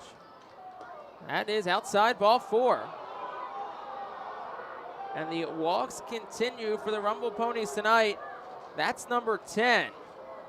So Reading tonight has now struck out 12 times and walked 10 times. And now we'll get a mound visit here from A.J. Sager.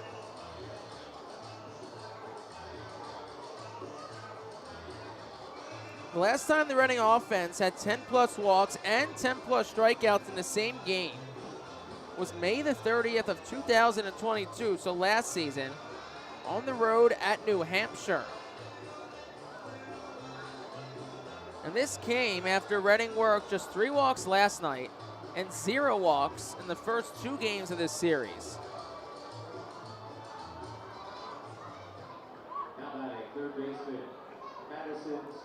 So now I want to bring Stokes to the plate. 2 on, 2 outs in the top of the 9th.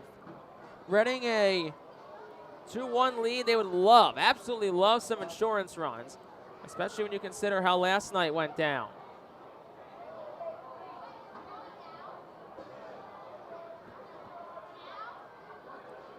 Stokes digs in from the right side, slightly open stance. Wiggles the bat above his right shoulder. First pitch to the righty. It's in for a strike from the right-handed pitching Woken Ramos. Infield back, not holding the runners on. The right side is shaded over towards the second base bag with the right-handed hitting Stokes. The 0-1. Slider that misses down. It's 1-1.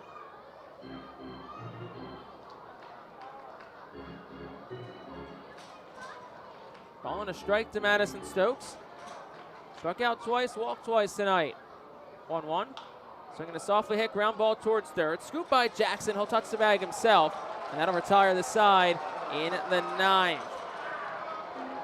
Reading, no runs in the inning.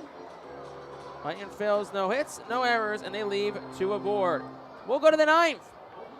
Reading 2, Binghamton 1. It's winning time for the Fightin Phillies. Back after this on the Our Phillies Radio Network. Unlike any other area in First Energy Stadium, the Savage 61 Dugout Suite puts you in the closest seat to the action on the field. Located just a few feet from the diamond on the first base side with covered seating, abilities in motion accessible seating, and the most unique view around. Your group will thank you over and over again for this one-of-a-kind experience. Tickets for the Dugout Suite start at $27 and include options to add food and drink packages. The ProMax Fence Systems Foul Porch is an exclusive group experience. Located in our left field corner, groups of 20 to 30 people are treated to 2.5 hours of all-you-can-eat buffet and drinks. In a festive atmosphere with a bird's-eye view of the visiting bullpen, regular season tickets are $34 for groups of 20 or more.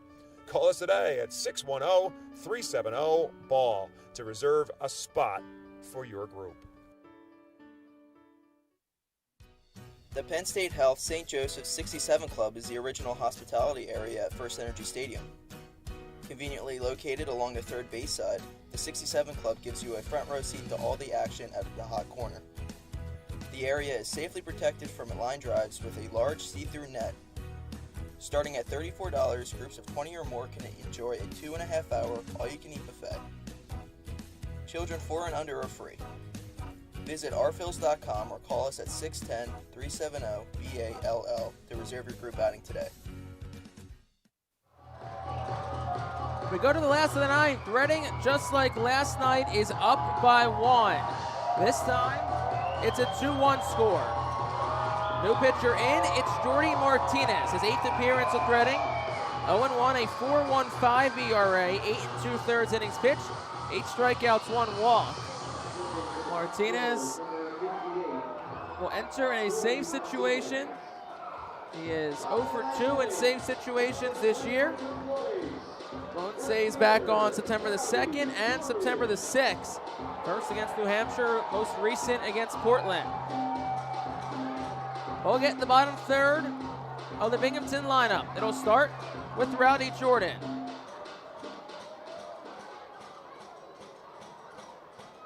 Jordan, Augustin Ruiz, Mateo Gil. Of course, Rowdy Jordan, who was the hero last night for the Rumble Ponies, had a go-ahead double to give them the win in the 9th. First pitch is down for a ball. It's 1-0. So Ryan Kirkering for the 2nd straight night is unavailable. He said he should be available tomorrow night. 1-0. That's low and away, 2-0. Last night, Reading went to Andrew Baker to try and close the game out. Was unable to do so, and tonight, the baton is in the hands of Jordy Martinez. The 2-0. Swing and a miss, 2-1. Actually, looks like Jordan got a piece of it. Last offering at 91 from Martinez. 91-92. That pitch will sit.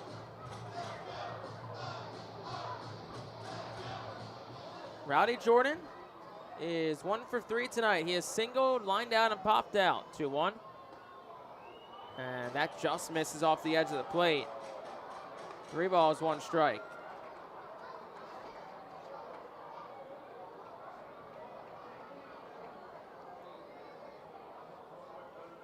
(3-1). That's fouled back. It's 3 balls and 2 strikes now to Jordan. That was ball 4. It was beneath the knees, but too close for Jordan to take. Jordan's been pretty quiet tonight. He has 8 RBI across his last 3 games. 3 balls, 2 strikes. And that's a pitch timer violation on Jordy Martinez. And that's going to be a walk.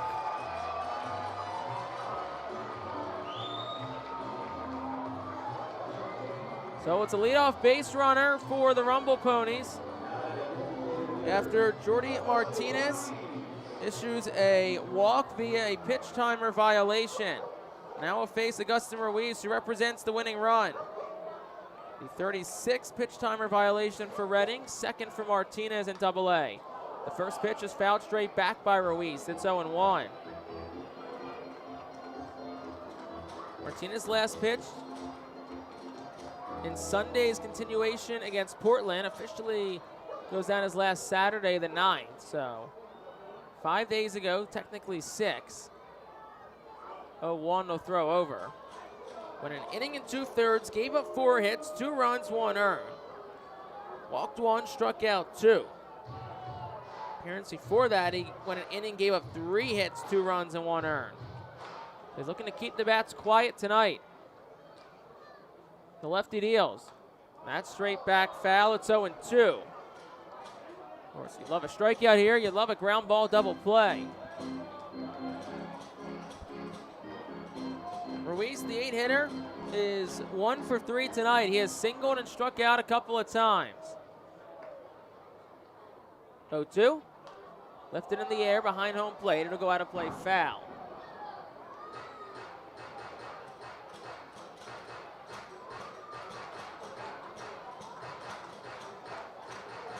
Count again, no balls, 2 strikes to Augustin Ruiz. Martinez gets the sign. The lefty's set at the belt. The 0-2. Swing and a miss. He struck him out. Ruiz chases an off-speed pitch at 86. First out of the inning, and that'll bring Mateo Gil to the plate.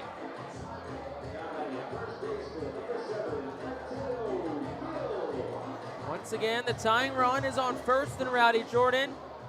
Mateo Gil represents the winning run for Binghamton. We had drama last night and again tonight. First pitch from Martinez. Up and away for a ball at 94. It's 1-0.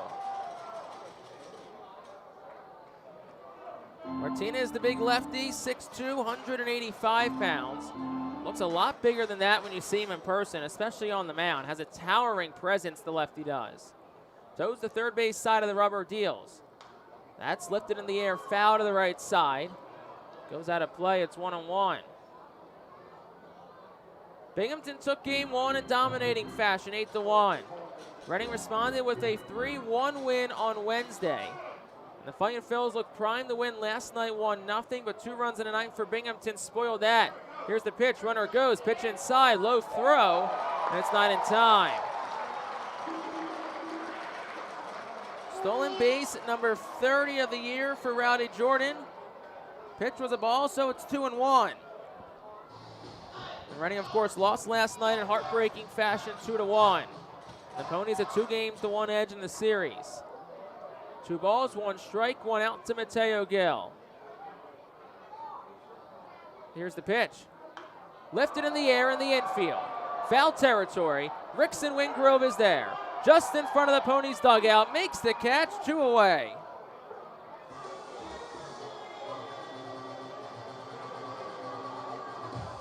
And that'll bring Luis Guillerme to the plate,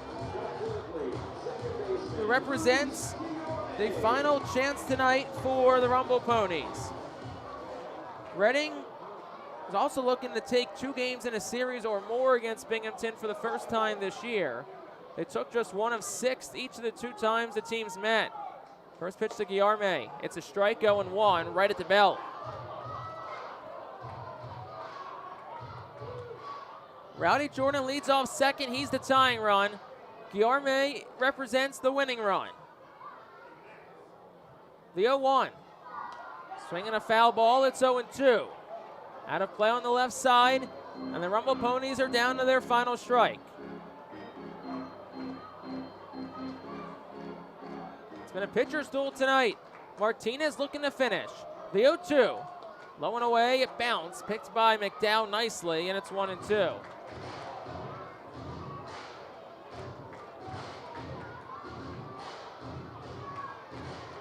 Guillerme has been aboard 3 times tonight, all walks. He's also struck out, and he has scored Binghamton's only run.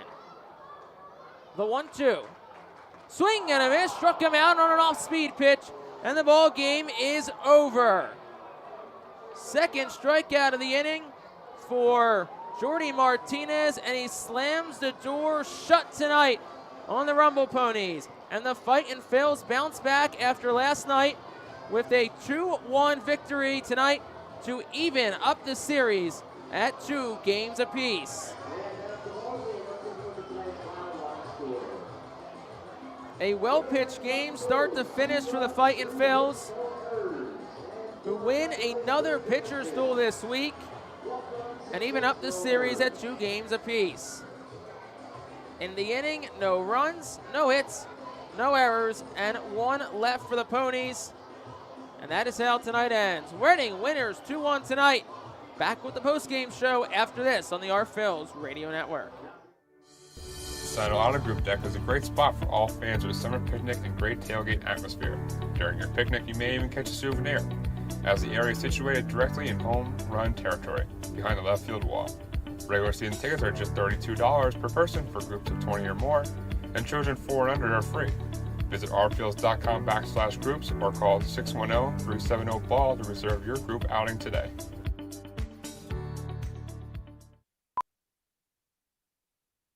The Louisiana Swamplands. Out here, you're either lunch or you're enjoying it. Make sure you end up on top with the all-powerful lineup of Kia SUVs, like the Telluride, Sportage, and Sorrento, equipped with available all-wheel drive, higher ground clearance, and the interior capacity to bring everything you need, so you'll always remain more than a gator's length ahead. Visit your local Kia dealer today to find your next adventure in our ever-capable lineup of SUVs. Kia, movement that inspires. Call 800-333-4KIA for details. Always drive safely. Are you looking for a reliable food distributor to meet all your culinary needs? Look no further than our trusted team at Feaser's Food Distributors. For over 120 years, our products have been sourced from the best farms and suppliers, ensuring that you get the best ingredients for your restaurant or organization. From fresh produce to premium meats, Feaser's supplies everything but the appetite. Visit Feasers.com today to experience the difference in working with a top-tier, family-owned food distributor. Feaser's, your partner for success in the kitchen. Looking for a fast and hassle-free way to get your snacks and non-perishable groceries? Look no further than FeasersDirect.com. With just a few clicks, discover the convenience of having your culinary essentials ready for a pickup at our headquarters in Harrisburg. Welcome into the Reading Fightin' Phil's post-game show here on the Phil's Radio Network. I am Jake Starr. Thanks for joining me all week long and over the rest of tonight and the final two games of the 2023 season. And, of course, the goal for Reading at this point is just to finish the year on a high note and have some good juju for all these guys and the coaches and everyone involved as we head into the 2023-24 off season. Well, tonight certainly is a step in the right direction in terms of doing just that. Reading 2-1 victors tonight in a game where both teams certainly had their chances and both pitching staffs turned in really gutsy performances. And Reading, I mean, you put the spotlight on them. They had 5 arms go tonight and everybody just gutsy performances. And it starts with the guy who started tonight, and that's David Parkinson, who, you know, didn't have maybe his best stuff tonight, but he's done what he's done all second half, and he gets the job done. 5 innings, 6 hits, a run, earned run, 3 walks, and 8 strikeouts, and pitched out of plenty of jams tonight as well. He allowed base runners in every inning he pitched tonight, but Parkinson, who's 27 years old, he's been around for a while, just a true professional in every sense of the word in how he pitches, and that was evident tonight, and doesn't factor in the decision tonight, but he does close out his 2023 on a pretty high note, as somebody like him certainly deserved the opportunity to do so after not pitching last year. Never alluded into kind of the reasoning behind that, but he went 1-11, had an ERA north of 7.5 in 2021. So whenever it was Parkinson was dealing with, really just can't help but feel incredibly happy for the guy. Not just that he's back in baseball after what I'm sure was a really tough last couple of years for him. And I mean, you go to 2020 and there was COVID, 21 a tough year, doesn't pitch in 22. And in 2023, he turns in just a spectacular season. And wherever his future kind of goes, whether it's climbing in the Phillies organization or elsewhere, you know, you wish him the best of luck. And he's a guy you really, really root for to see on a big league mound one day soon. He certainly deserves it. And just for him, confidence-wise, like, it's got to feel good to have the second half that he had and finish it the way he did. Like we said, it wasn't perfect by any stretch of the imagination tonight. Worked into some jams, pitched out of some jams, but done what he's done all year, and he gave the Fightin' Phils a chance to win. He'll finish his AA year with 24 appearances, 22 starts, a 9-5 record, a 3.56 ERA, 126 and 1/3 innings pitched, 121 hits allowed, it's about a hit per inning, 61 runs, just 50 earned, 52 walks, and 126 strikeouts, which, we take a look at our team leaders here for David Parkinson. 126 strikeouts will actually tie him, looking at the wrong numbers here. 123 strikeouts entering tonight. Parkinson will finish the year with 131 strikeouts. So that'll pass Mick Abel's 126 and give Parkinson the strikeout crown just over Abel in 2023. And behind him, the bullpen, huge tip of the cap. A couple of new guys tonight. 3 of the 4 guys who pitched all of big league service time. That definitely has to help. But Eric Yeoman went a scoreless inning, 1 strikeout in the 6th.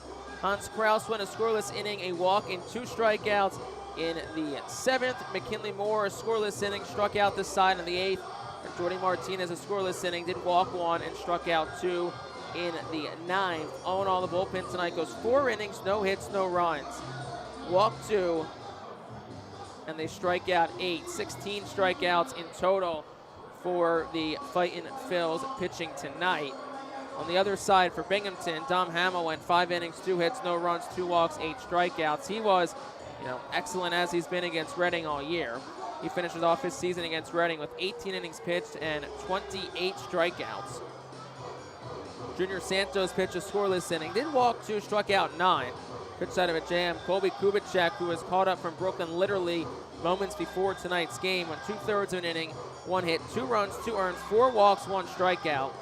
And it's definitely a night to forget for Colby Kubicek. But look, baseball is a crazy game. Reading had a night like that last night in the 9th inning, and Kubicek has a night like that tonight to help give Reading the win. Welcome Ramos was solid behind him. 2 1/3, no runs, no hits, 2 walks, and 3 strikeouts. Scoring summary for tonight. In the 5th inning, Luis Guillerme led off with a walk. Jet Williams and Luis Angel Acuna followed with back-to-back groundouts. And then Drew Gilbert, one of the Mets' top prospects, lined a double down the right field line, a triple. Was bobbled by Jalen Ortiz. Doesn't really make a difference. Would have been a triple regardless. Gilbert's got great speed. That scored Guillerme, made it 1-0. And the Reading Bats, they were quiet tonight. They were held to just 3 hits. That matches a season low. But they did just enough they needed to win. And in the 7th, Ethan Wilson singled, moved the second on a wild pitch. Casey Martin struck out, so you're looking at 2 outs, runner on second. And then Kubicek proceeded to walk McDowell, Nick Ward, Marcus Lee Sang, and Madison Stokes. Lee Sang drove in Wilson to make it 1-1, and then McDowell drove in, Stokes drove in McDowell to make it 2-1. That's all Reading needed, as they got clean innings from McKinley Moore and Jordy Martinez in the 8th and 9th innings. So that's how the scoring happened tonight. Reading wins it 2-1. We'll step aside one final time.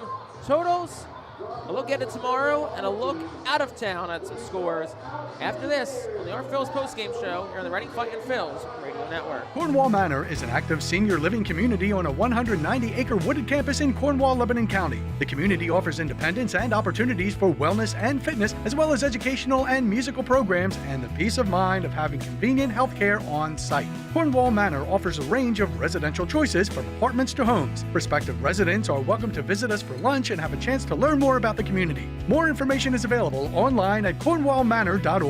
Cornwall Manor, celebrating 70 years of senior living.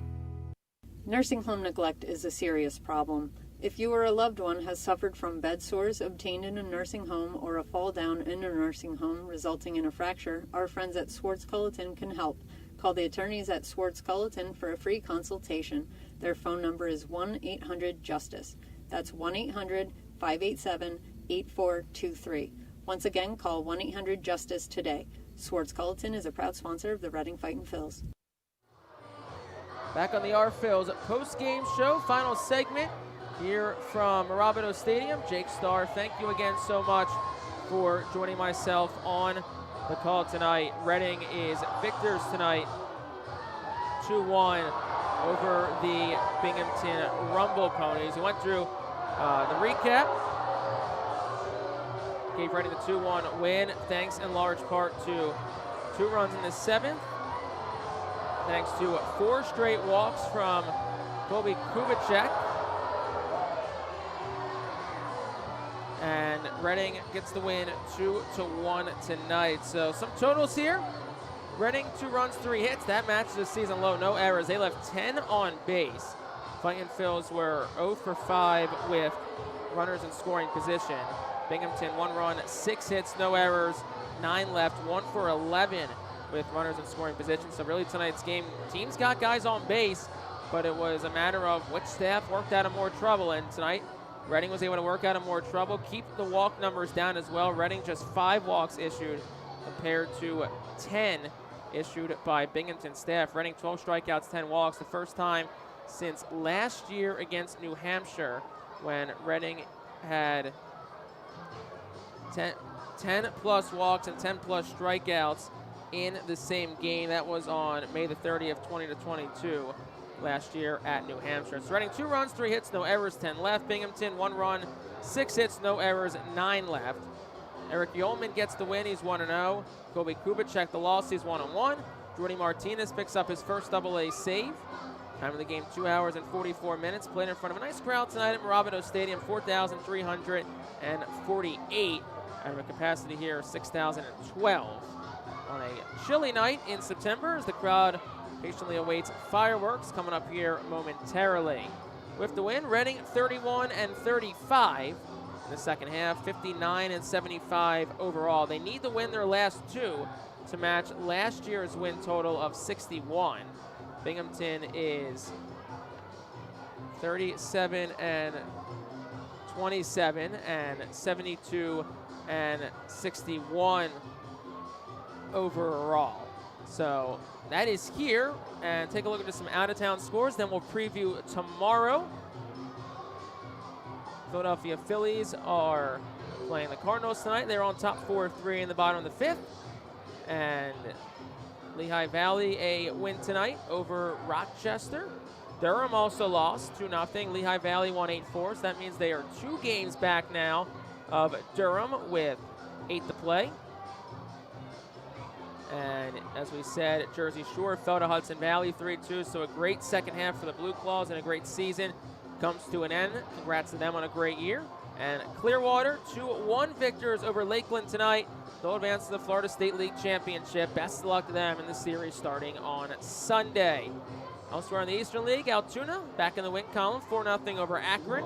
Bowie 5-4 winners over Harrisburg. Somerset 3-2 winners over New Hampshire, which will then expand their lead to a game and a half. So to clinch the outright second half crown, I guess division crown for Somerset, magic numbers down to 1. Erie an 8-3 win over Richmond at home, and a preview of that first round matchup. And Hartford a 2-1 victory over Portland in what was Field of Dreams night at Hadlock Field. Look ahead to tomorrow night. 6:07 start. Will be on the airwaves at 5:45. Right-hander pitcher Jordan Gaber will start for Binghamton, and we just got word that Adam Leverett will start for the Fightin' Phils tomorrow in what will look to be a bullpen game for Reading. Zach Hockey will pitch on Sunday as the fireworks, I'm sure as you can hear, have blasted off here from Mirabito Stadium. Zach Hockey will pitch Sunday with Binghamton starter still to be announced. Reading winners tonight 2-1. They'll even the series up at 2. Game 5 tomorrow night, 6:07 first pitch. Will be on the air at 5:45 here on the Reading Fightin' Phils Radio Network. Big thank you to everyone for tuning in on this Friday night. I'm Jake Starr saying so long, farewell, have a great night, and we'll talk to you tomorrow.